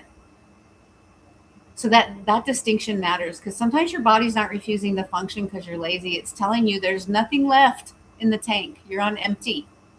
You're on empty. Sit the hell down. So if you feel guilty resting, I get it, because we've been conditioned to think rest has to be earned, even when our bodies are begging for it. And sometimes our bodies will put us in check and say, okay, if you're not going to rest, I'm going to make you sick until you have to rest. So what happens, you guys, when you get overloaded? Do you shut down, cry, get irritable, go numb, pull away from everybody, feel like you can't breathe? Because that's real. Sometimes your system just says, nope, we're done. Sometimes crying is literally releasing the pressure valve. When you're irritable, it doesn't mean you're angry at the person in front of you. It just means your nervous system has no tolerance left. That's one thing me and my daughter understand about each other, because she's in a lot of pain dealing with all her stuff. I'm in pain from work and all the stress that I'm dealing with. And sometimes we clash, but we understand that about each other because our systems are exhausted. Like, there's no fuel in the tank, We're not irritated and mad with each other. We're irritated and mad with our situation and what we're dealing with. Robbie says, you too. I try to not talk so much, but I think it's how I stim. I am about to get thunderstorms. I do not get enough rest for sure. Wake up at 3 or 4 a.m. usually because I enjoy it. How you stim. My daughter talks about that stimming thing too. Thunderstorms are awesome. We had them here recently and it rained really hard. We don't get a lot of rain out here in the desert, so I love thunderstorms. But you said you like snow more, so do you not like the thunderstorms? Yeah, I think we all need rest, because when we're healing, it takes a lot out of you, like emotionally, mentally. It's just exhausting.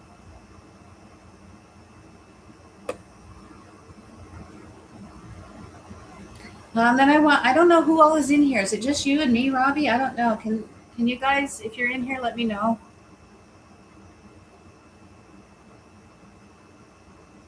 I had taken 3 online tests that say I have autism and alexithymia. Okay, you're here, Deanna. What's alexithymia? Present teacher. Present teacher. Thank you, Deanna, for your hands up.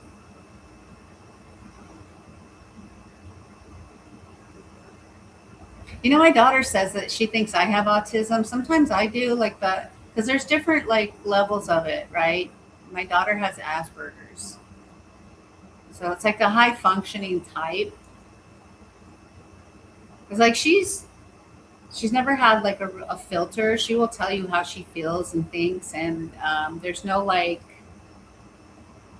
social awareness sometimes, or how do you say?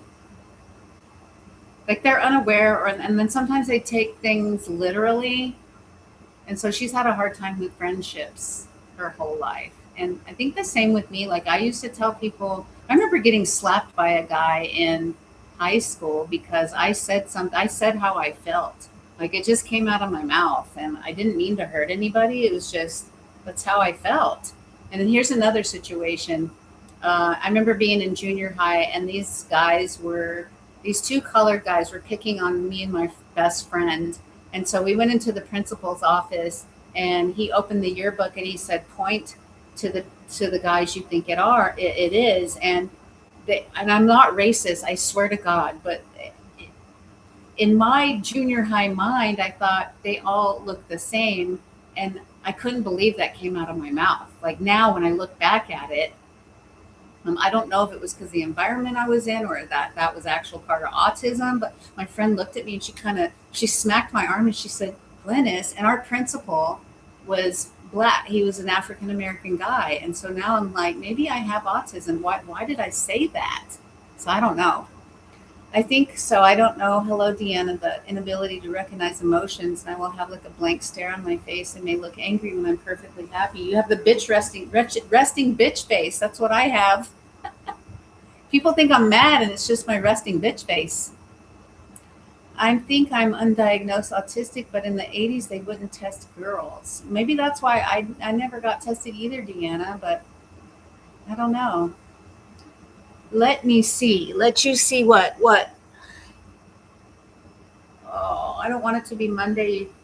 I have to make all these calls to doctors' offices and stuff tomorrow. Try to get my daughter's CPAP machine stuff. I have had trouble in the past making my moods, thoughts, and expressions match. They don't jive, and it gives people the wrong idea. Yeah, and I think has it when you were growing up, Deanna, did it make it hard for you to form friendships? I know it did for my daughter and myself.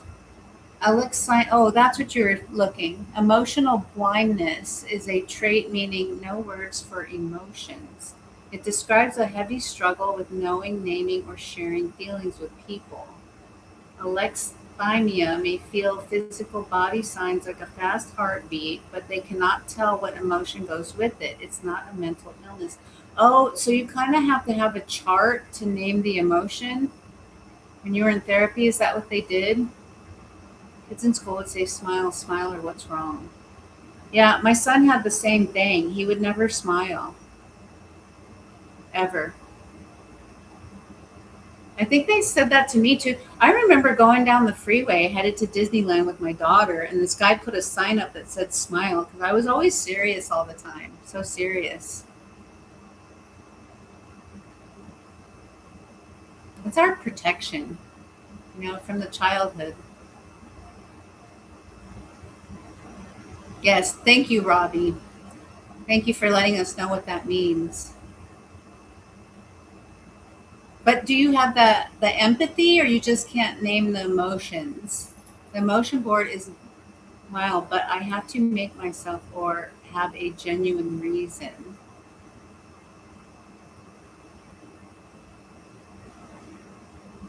And I'm just wondering, so is empathy a challenge for you, or you just feel something?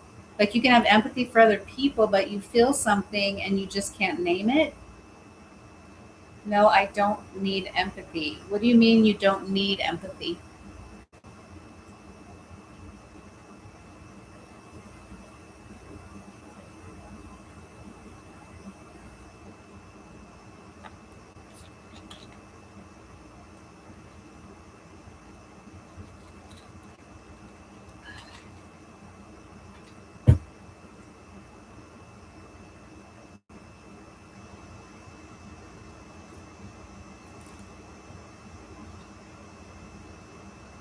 Typos got me, darn it.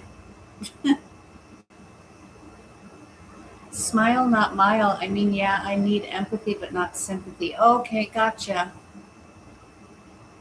You need to have empathy, or you need that from other people?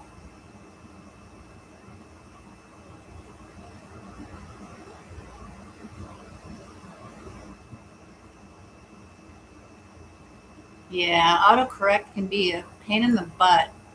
I know.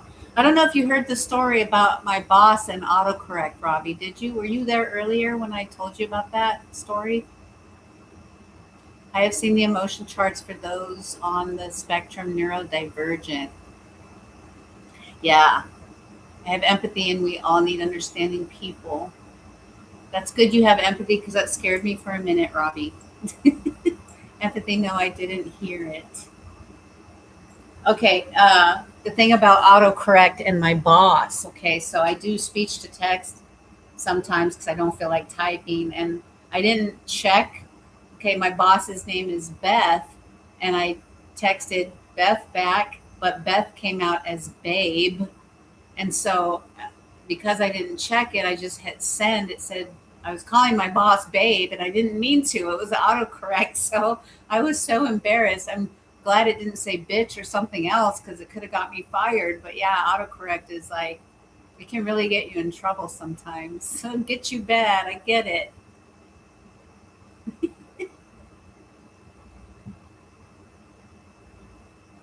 3:32.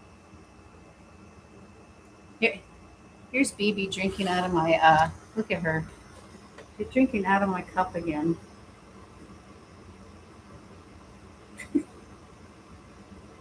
She got her face in my cup. You got a bowl of water over there. I don't know why. She insists on having my, I guess it's like a kid thing. She insists on having my water, just like a kid. I swear, can't have nothing. I don't know why you do that, BB. My BB. Why do you drink mama's water?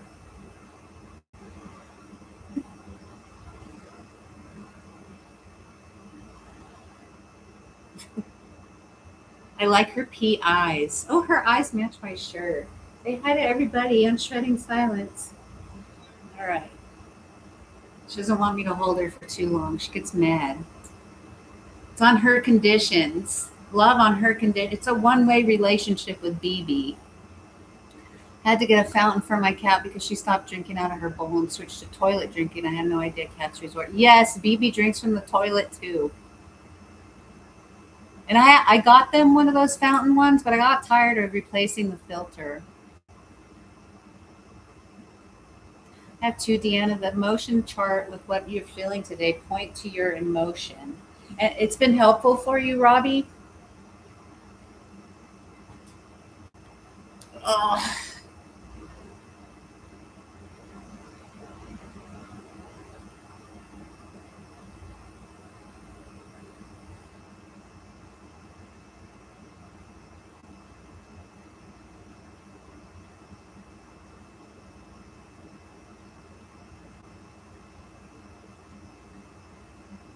not really. I guess often.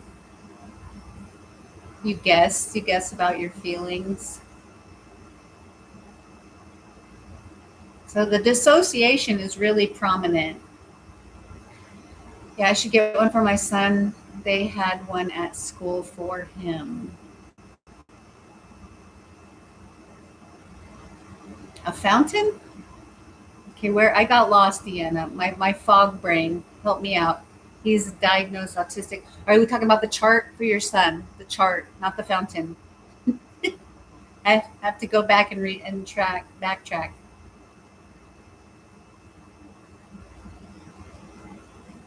What, Hachi? You want dinner?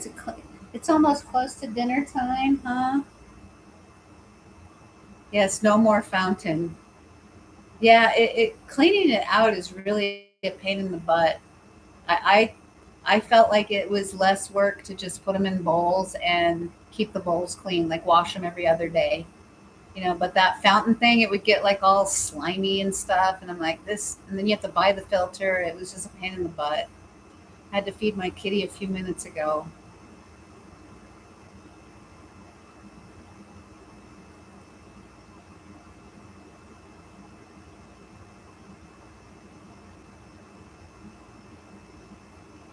Let's see what else. I didn't get to the end of my notes here. Can't breathe, pull away. Who feels like they're constantly reacting to the next problem instead of actually getting a chance to recover from the last one? Trying to recover from yesterday while today's already kicking your ass. That's where the battlefield metaphor comes from me. You pull one arrow out, and before the wound closes, here comes another one. Just let me breathe, universe. So you just want to breathe when it feels like life doesn't give you time to recover before the next thing shows up. So a lot of people are really walking around looking functional while internally they're screaming for one fucking minute to breathe. Feeling stuff right now that I cannot even talk about. Can you write it down, Robbie? And this is a safe space. If you ever do want to talk about it, this is a safe space. Deanna is my moderator, so no one's going to come up in here and start talking shit or make this a place where you feel like you cannot talk.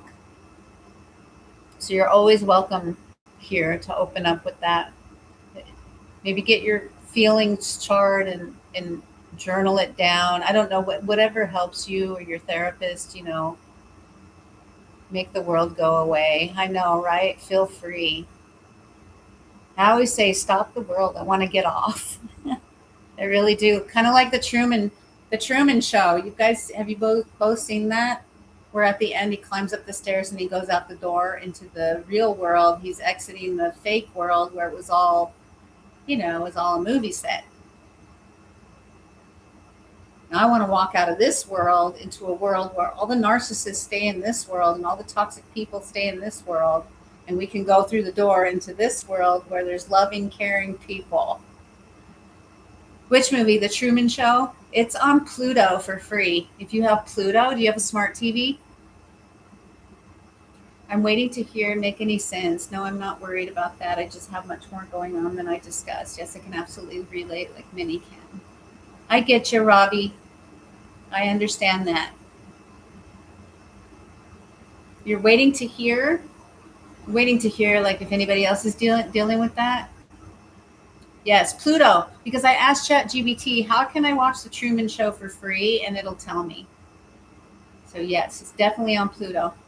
Waiting to hear. I should look at what I type maybe. Oh, so you don't wind up calling your boss, babe. Heal.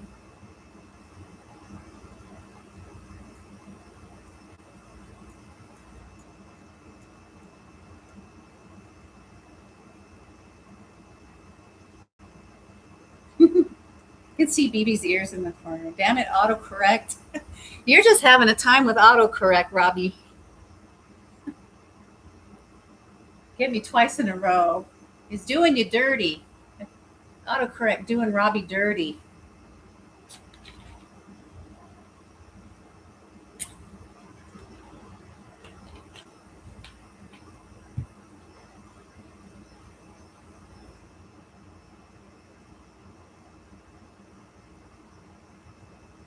Oh, I'm just trying to get to the end of my notes, you guys, because I didn't go over everything. And especially because we didn't get anybody to come and be able to come on and talk. Because my phone died and I lost the link because I had to start a new live. So I'm down at the bottom here. Have you ever realized somebody belonged in your shallow end and not your deep end? Because that realization can hurt, but it also can be freeing. You stop expecting deep end behavior from someone who has repeatedly shown you they are a shallow end person. I think Deanna came to that realization with her situation, ship. It doesn't necessarily mean they're bad, even though they piss us off. It just means you have to adjust their access. So what's harder for you guys, being alone or trusting someone enough to let them close again?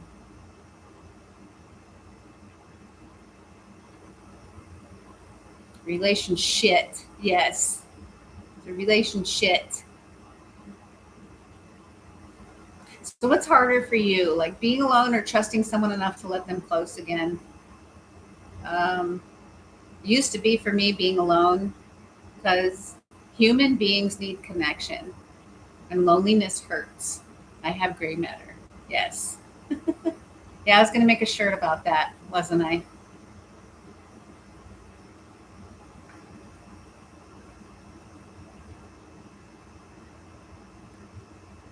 But trusting someone is hard too. So you got the loneliness, and then you want to, you want to trust people, you want connection, but where do you find these people? Because it's getting harder and harder now these days, um, because closeness, once you learn it's repeatedly cost you something, your nervous system remembers, and it's like, oh hell no, no, we're not going here again. Yes, and I see that IU now. Maybe I should watch TV and get ready to go to sleep. I will probably have roast beef for dinner. I cooked it last night for me and my son. I plan to try again cautiously. That sounds really good. Roast beef for dinner. All right, Robbie.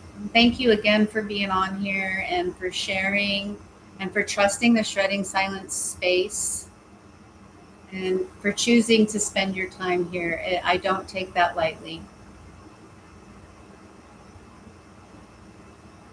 I hope you have a wonderful night. I look forward to seeing you next week. If you're able to make it, that would be great.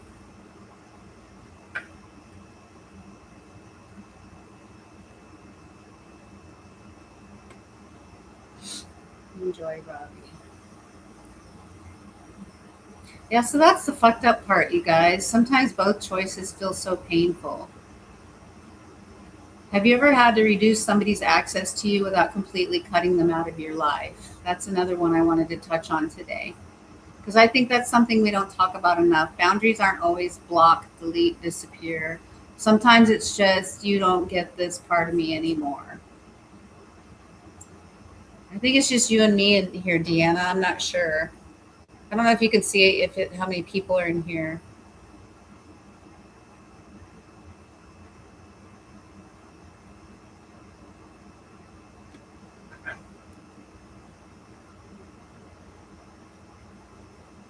It says four. Okay, who else is in here? Come on in and talk. I don't know if they're at the window just kind of looking. It's not usually accurate, I know. That's all right. We'll hang out, Deanna, until my daughter wakes up or wants dinner. I'll keep it on. We can hang out. So, Deanna, have you ever had to like maybe with your situation shit now with your friend, like you're not cutting her off, but you're just pulling back. Like she's not going to get as much access to you anymore. So boundaries aren't always about blocking.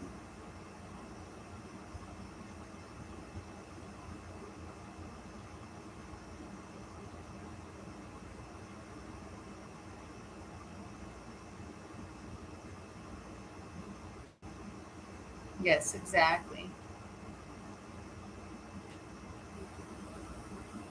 I plan to try relationship again. Good to see you, Deanna and Glennis. It was great to see everyone and to listen to you. Have a beautiful day, everyone, and stay safe. Thank you, Glennis. Thank you, Robbie, and take care of yourself, okay? We'll see you next time. Allowing me to share and vent. Always, always a safe place for you to come back.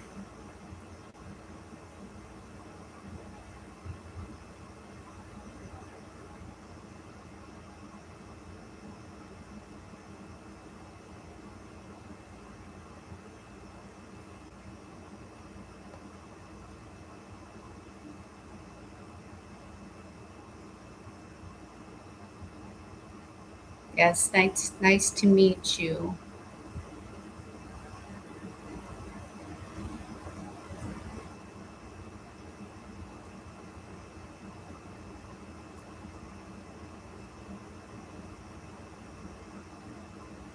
Okay, so here's a question. I'm going to just go through these questions, and whoever else is still on here, feel free to answer too, or, just watch if that's okay too. Um, it's chicken snack time. I bought out some pizza for them. Chicken snack time. Chickens like pizza? I didn't know that. I thought they just ate seeds. How is how is the one baby? Remember you went on camera and you showed us the one baby chicken wasn't feeling good or something? Is that baby okay?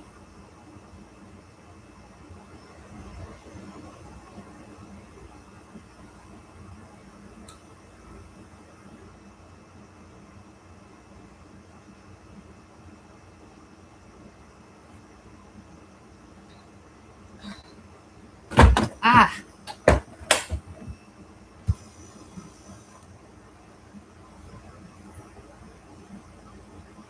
baby's all better. Good. Yay.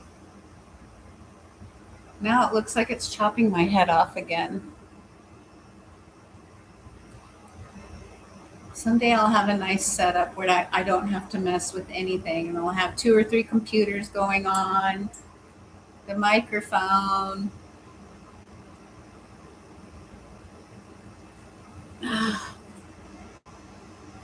So, Deanna, and I don't know who else is on here, but this is for whoever. If life would stop demanding one thing from you today, what would you want it to be? One thing. Yes, that's the question, Deanna. Oh, I have to stretch my legs. All right, my legs. I get arthritis in my hips. I got to stand up a little bit.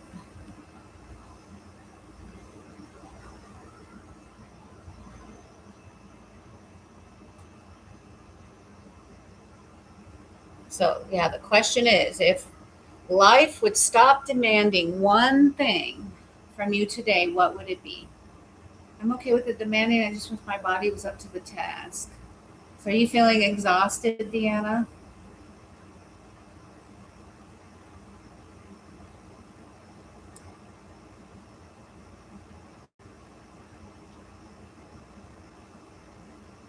Menopause is way more than hot flashes.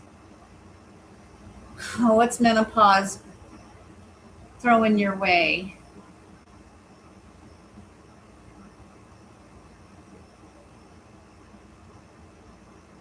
Yeah, I agree, it sucks. I get the hot and cold, the blankets on, off. But anything else I don't notice. Exhausted. I wonder if I need iron. I just realized my vitamins don't have any. Oh, absolutely. Might be a little bit of anemia there.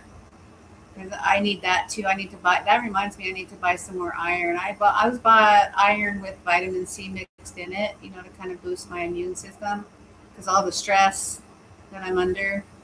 Do you take vitamin C too? Oh, my neck. Everything is so tense. I didn't do my Tai Chi today. I need to do my Tai Chi. I broke the promise to myself. Time gets away. Like, time sucks because it just goes by too fast. Before you know it, like you've lost, the day's gone.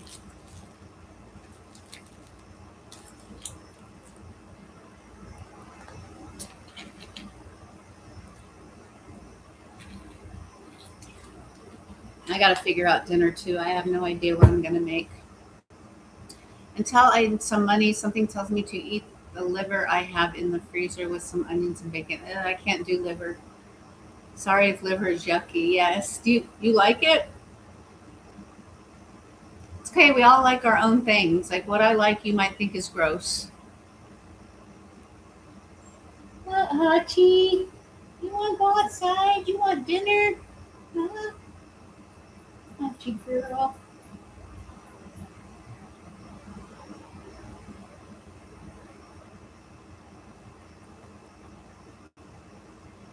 She's whining at me. She probably wants to eat.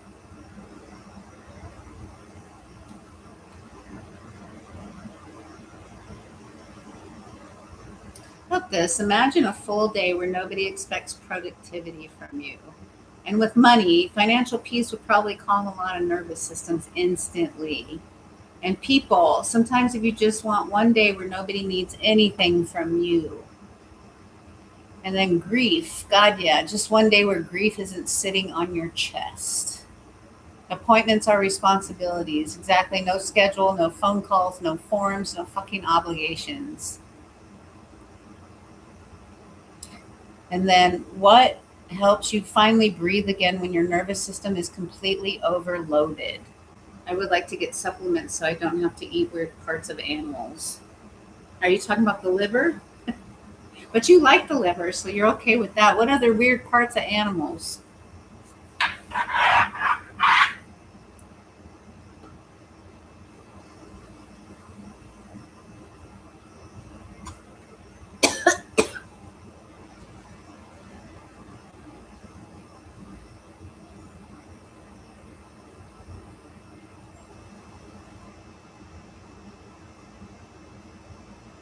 There's uterus and other parts that I won't eat. Yeah, I've seen like cow tongues and what else is there? Like pig's feet. My mom used to eat pickled pig's feet. I guess I got used to those, but I don't eat them anymore.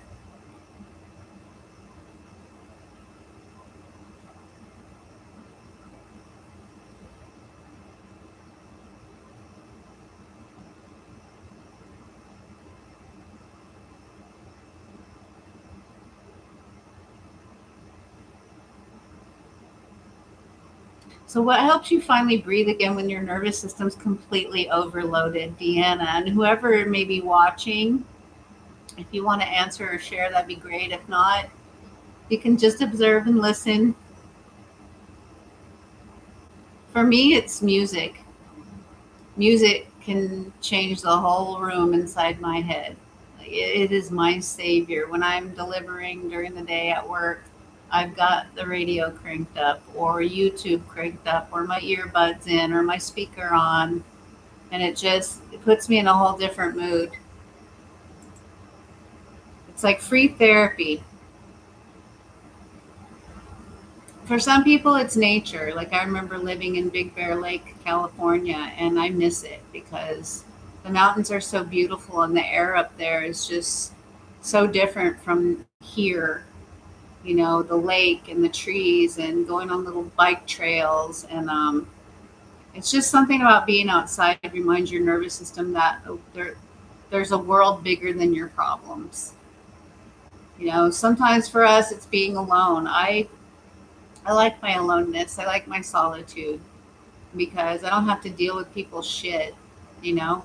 I don't have to deal with some narcissist cheating or lying or gaslighting or whatever bullshit they want to pull that day. So, breathing again, going outside does help.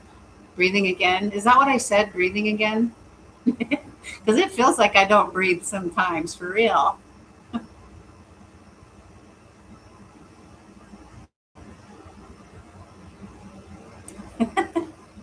Sometimes solitude is exactly what your system needs, or going outside, you know, putting your feet in the grass, putting your feet in the water, dancing in the rain. Sometimes solitude just is exactly what you need. I embrace it now. Um, or talking to somebody, sometimes that helps. Connection's the thing that brings you back. Focusing on something simple like the company of my pets. Yeah, like I'll come home and I'm just so happy to see my animals. They meet me at the door and I pet them, and petting is actually therapy because it calms your nervous system.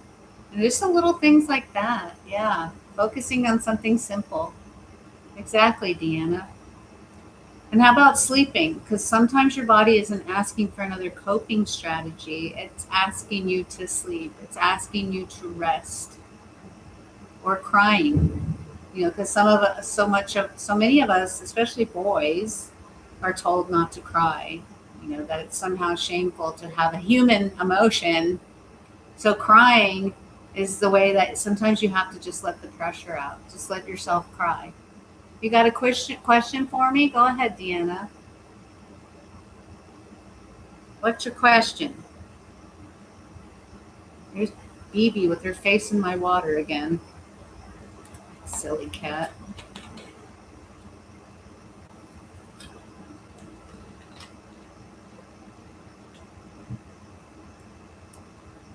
Sleeping, yeah, I need more of that.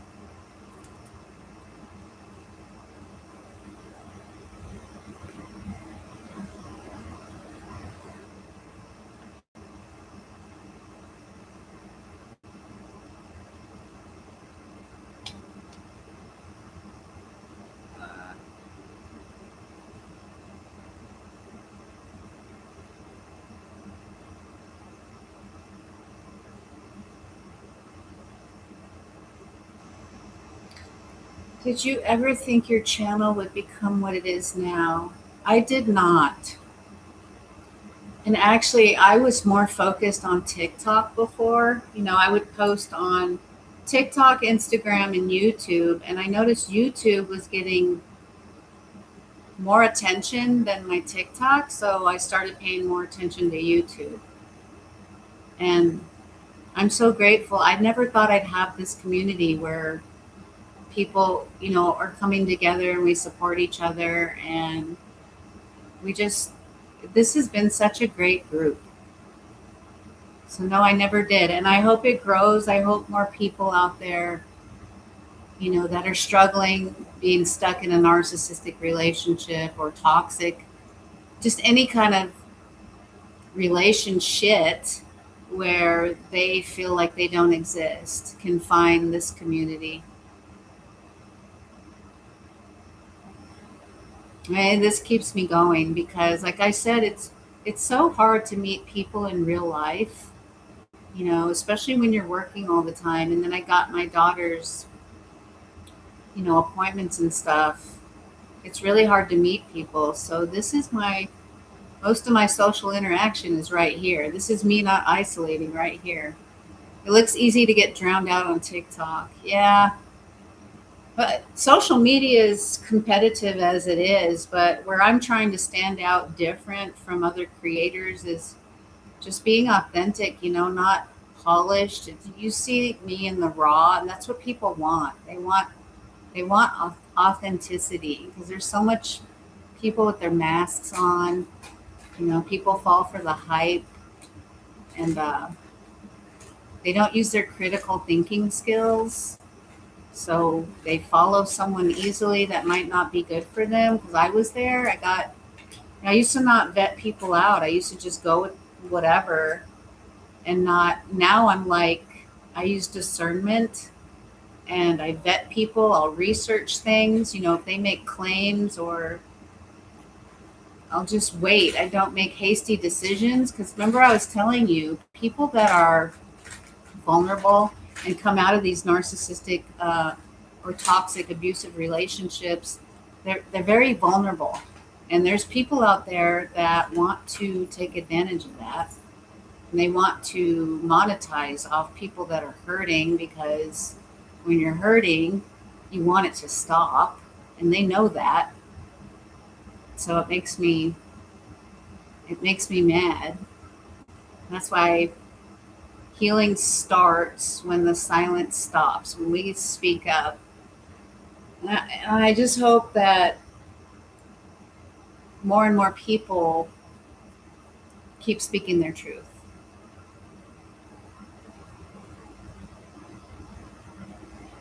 I don't bother with people who do everyday stuff like feeding their pets, putting on makeup. Yeah. Like, I don't know if I shared this with you before. I think my daughter and I used to watch um, this guy called Jake and Johnny, and it was these young guys, and they basically got paid for existing.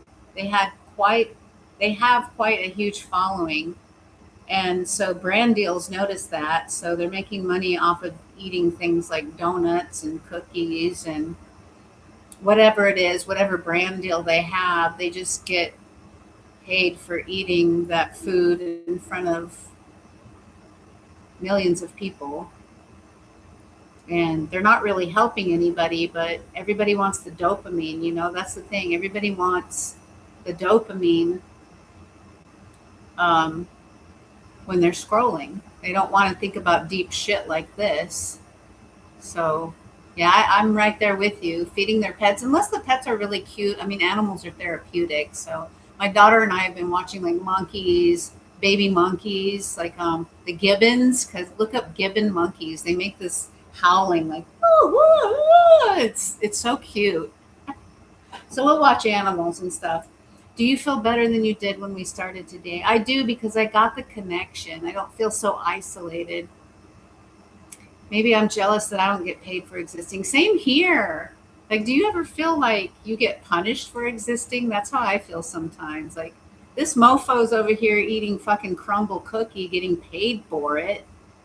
And I'm trying to claw my way to the top, trying to monetize on YouTube, watching my watch hours so I can monetize. And they just do it simply by getting up and turning on the camera, and they can look like shit, and they can eat whatever brand deal, and they get paid for it, and they make a lot of money. So you have every right to be jealous, because I am. I like monkeys. What's your favorite kind of monkey? Because another cute one is the golden monkey. They're so super cute. We were watching little baby monkeys. Yeah, absolutely. Like, why do we have to crawl our way and slave for our money? And they get paid for breathing, just for existing. I would love to just to be able to turn on the camera and make thousands of dollars. They could probably sit there and do nothing and they'd still get paid for it. It's just not fair. It's not a fair world.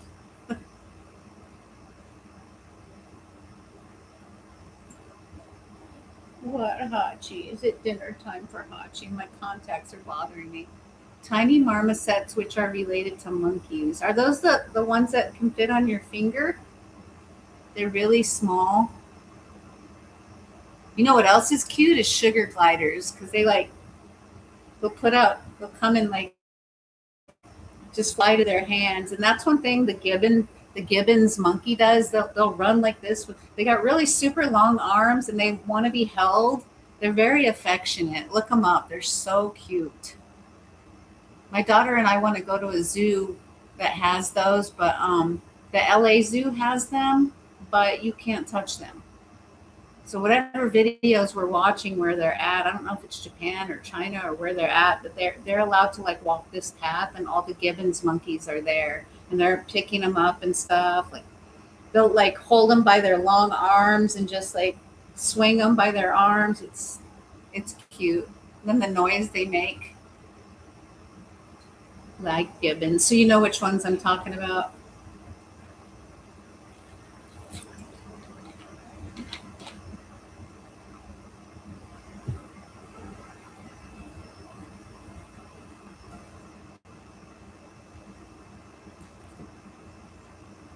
What, Hachi? You want a treat? She wants dinner probably. Give her some treats. Want some treats? Look at BB's eyes. Look at BB's eyes got all big. You want some treats, baby? Come here. Meow. Come here, baby. Oh, she sees baby.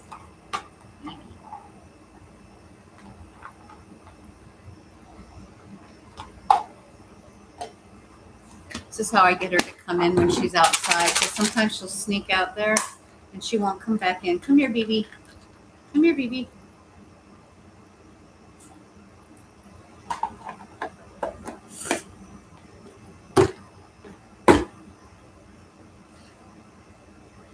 All right. What else? What else did I didn't totally end the live with today? Sleeping. We talked about that. Crying. Um,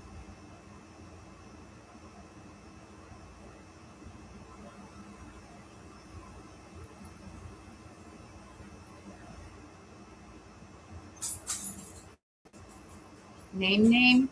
What's name name?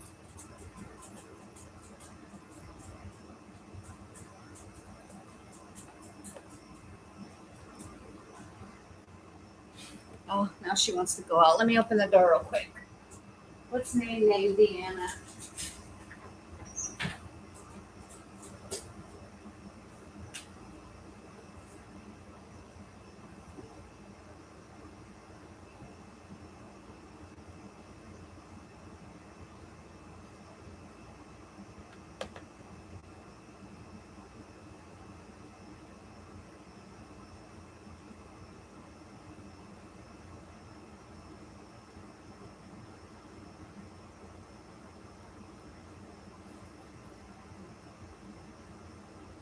It's like saying yum yum.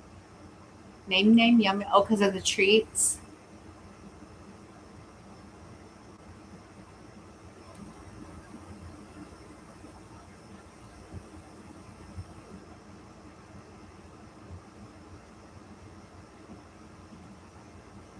And I think I pretty much went over everything. So this is just like a free conversation until my daughter comes down, which she just texted me. So I may need to start dinner. I have no clue what I'm gonna make. What are you making? Did you tell me already? I don't remember.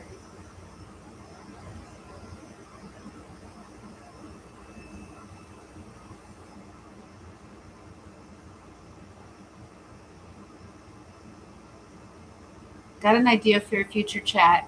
Go ahead, Deanna. What is it?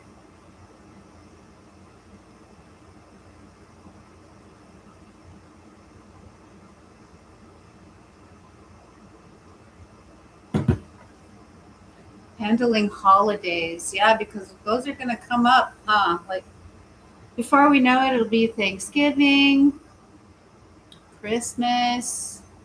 I hate holidays. Holidays with narcs.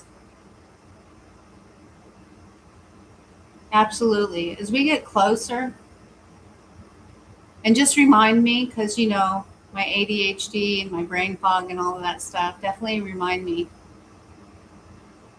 I have cramps, I'm so good, I'm exhausted, I'm dying.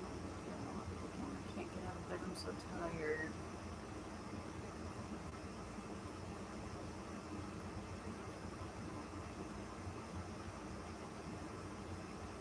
I might have to go help my daughter get up. Sometimes she has a hard time getting out of bed.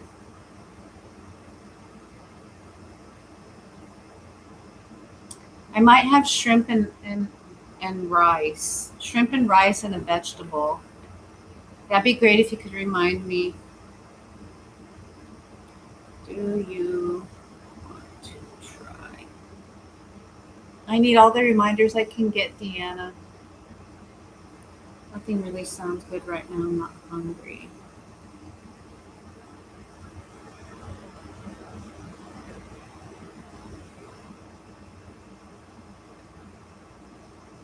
You're welcome, Deanna, and thank you for the ideas. Like I said, anytime anytime you come up with an idea or something, post it in the community.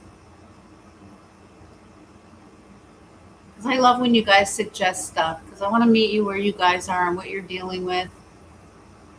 I don't know that I'll be able to send it.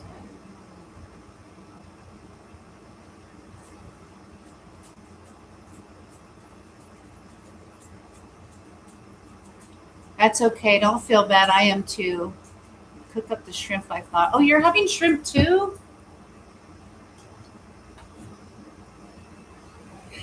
I didn't thaw mine out. Excuse me. Mine's in the freezer, so I'm gonna have to cook it and then drain it. Put lots of butter and saute it. Shrimp is so yummy. What are you having with the shrimp, Deanna?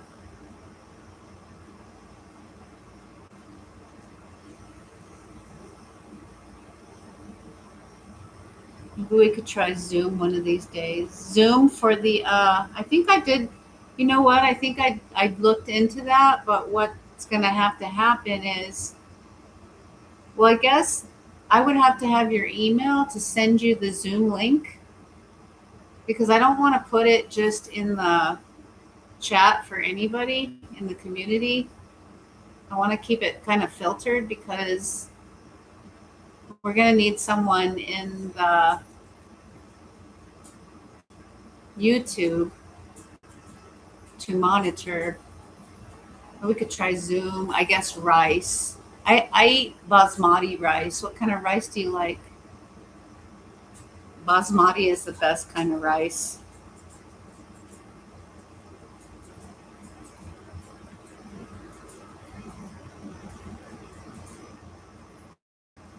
Yeah, I know eventually I'm going to figure this stuff out. It's just life keeps getting in the way, and then I run into some kind of obstacle, and then I got a million things to do. But I do want to, it has always been on my mind because I want to connect with you guys more. You know, because hearing your voices is so different than just seeing the text on the screen.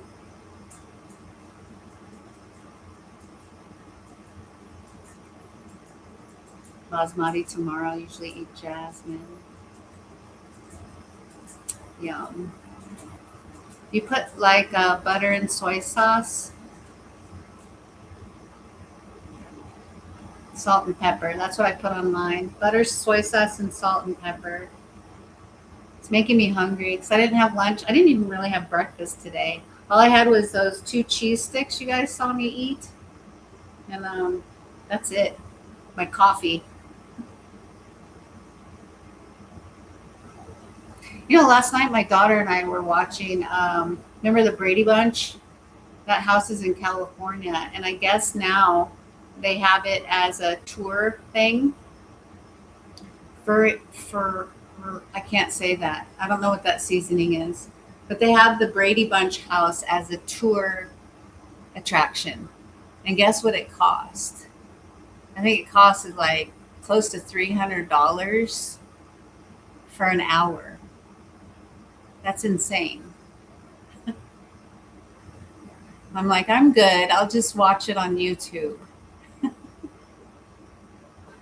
It showed the whole entire house, like Alice's room, the backyard, the girls' room, the boys' room, and then the adjoining bathroom that they had. Um, and the mom and dad's room and the bathroom. I never saw the mom and dad's bathroom. It's Japanese. What?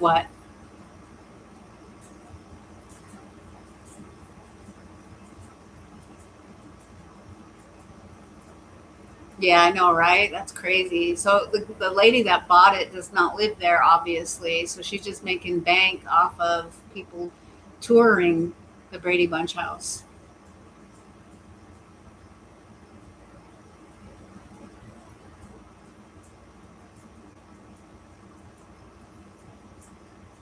Incredible Hulk was better. I remember watching Incredible Hulk. You won't like me when I'm angry. Furikaki. I don't know if I said it right. Furikaki. That sounds kind of like a bad word.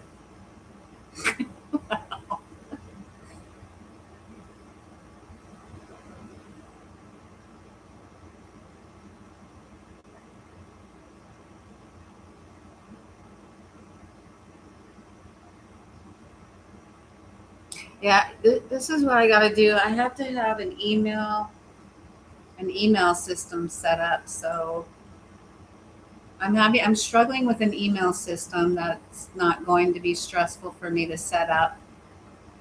Um, that's the next thing on my to-do list. I tried to tackle that before with my channel and everything else, but the email is like got me for a loop. Furikake. I'll have to ask ChatGPT how to say it. Furikake. Let me write it down. If I can find a pen.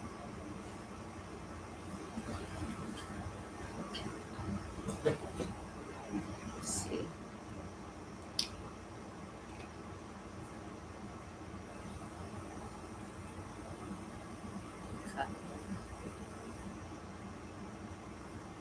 I Can't even read that writing.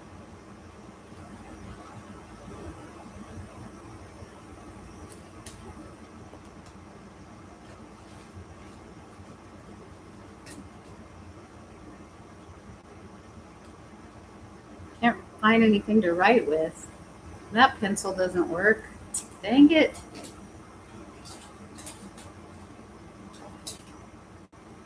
BB probably took all my pens. She likes to put everything on the floor. You know how cats are. She likes to bat everything, all my papers. She'll knock them down. She's such a brat. For a copy. Here, let's do this. Make sushi at home sometimes. Cook kind and put the Japanese seasoning on it. What kind of sushi do you make? Like crab, salmon, tuna? I used to make sushi years ago. I had the little kit with the roll up thing and the chopsticks and all that stuff. I didn't know you loved sushi. I had sushi yesterday for my birthday. Well, actually, the day before. I came home Friday, and then my daughter and I had cupcakes and sushi. Because she has to have stuff with like no nuts, no coconut. It can't be made in a peanut facility. Simply Sarah's YouTube channel. She died a couple years ago. Simply Sarah. I've never heard about her. BB did not eat her treats. She left them on the floor.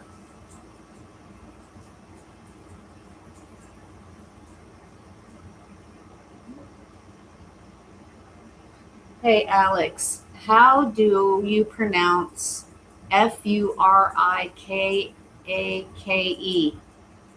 Sure, I'd say Furikake. Phonetically, like Furikake, with a stress on the second syllable. Faraya cookie? Yeah, exactly. Furikake. That flows really naturally. Thank you, Alex.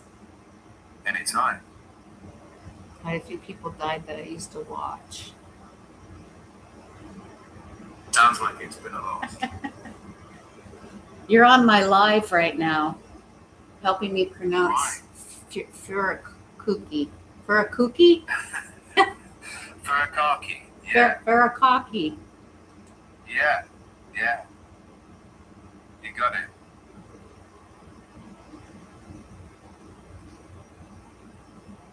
This big Southern lady, people are always giving her crap about losing weight. People are mean as hell. Wow, they really can be. Maybe they say it Tough to watch. was overseas. Right. It's tough to watch people be so mean, let alone when it's in public. Yes, watch Hachi. You want dinner? Oh, there's one of my pens way over there that BB knocked off the counter. Thank you, Alex. Bye.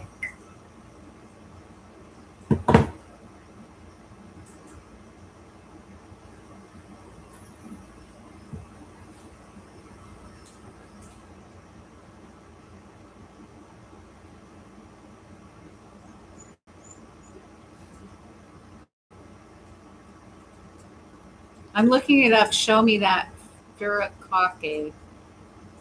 What color is it? Oh, okay. I see rice seasoning. I'm gonna have to get me some. Alex is my chat GBT. Rice seasoning. This. This is what it is, Deanna. Who, Alex? I don't know if you could see it because of the light. Norikomi Furikake. I'm definitely going to have to get some of this. Let me put it in my notes.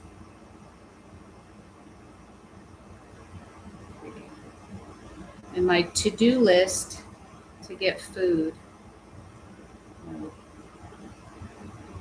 Food and stuff.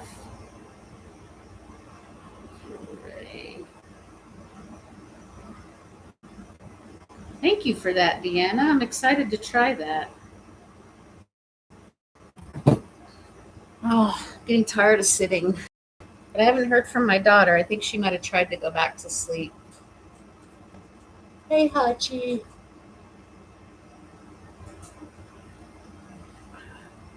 Gotta stretch my legs.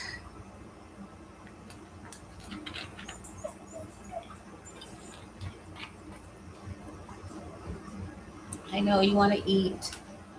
You want to eat, huh? Come up here. Come on. Come on, baby. Come on.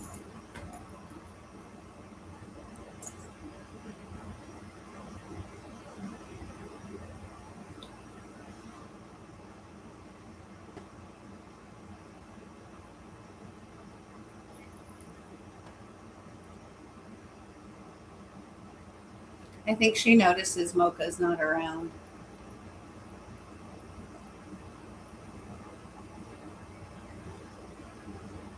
And you know what I did the other day?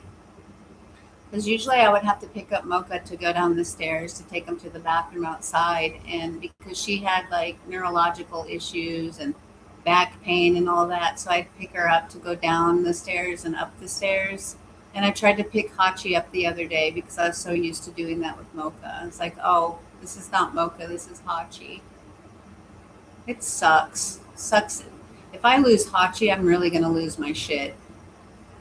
Because I've had her for 15 years, 15 or 16 years since she was a year old.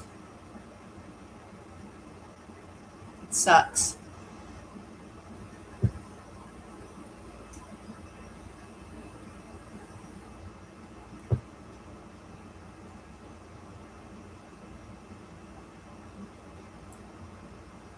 And my daughter's asking that I'll get off if you're ready for dinner.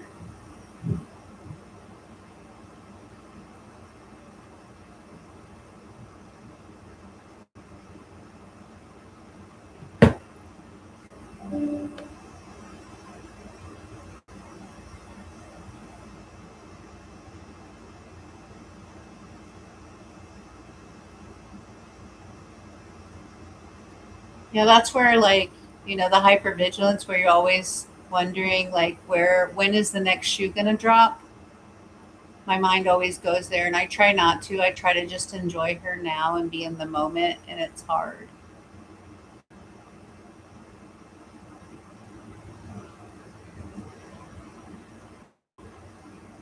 Okay, my daughter's coming down now, Deanna, so I'm gonna have to, and whoever else is in here or watching, um, I'm gonna have to go now. So, what was I gonna say?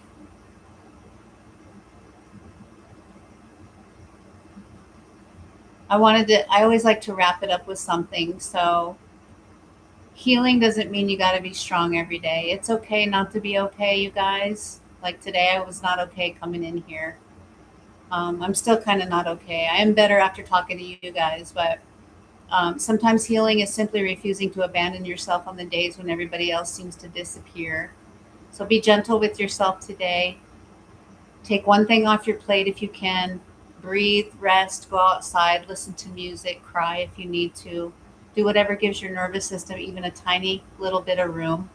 And remember, you don't need everybody. Maybe little by little, we find the people who are actually willing to swim into the deep end with us. Until then, we've got this space. We got Shredding Silence. And thank you for being here. Thank you for listening. Thank you for trusting this community with your stories and your time. This is Glennis from Shredding Silence. Until next time, remember, healing begins when silence ends. So I'll see you guys next time and much love. Much love, Deanna. I'll see you next time.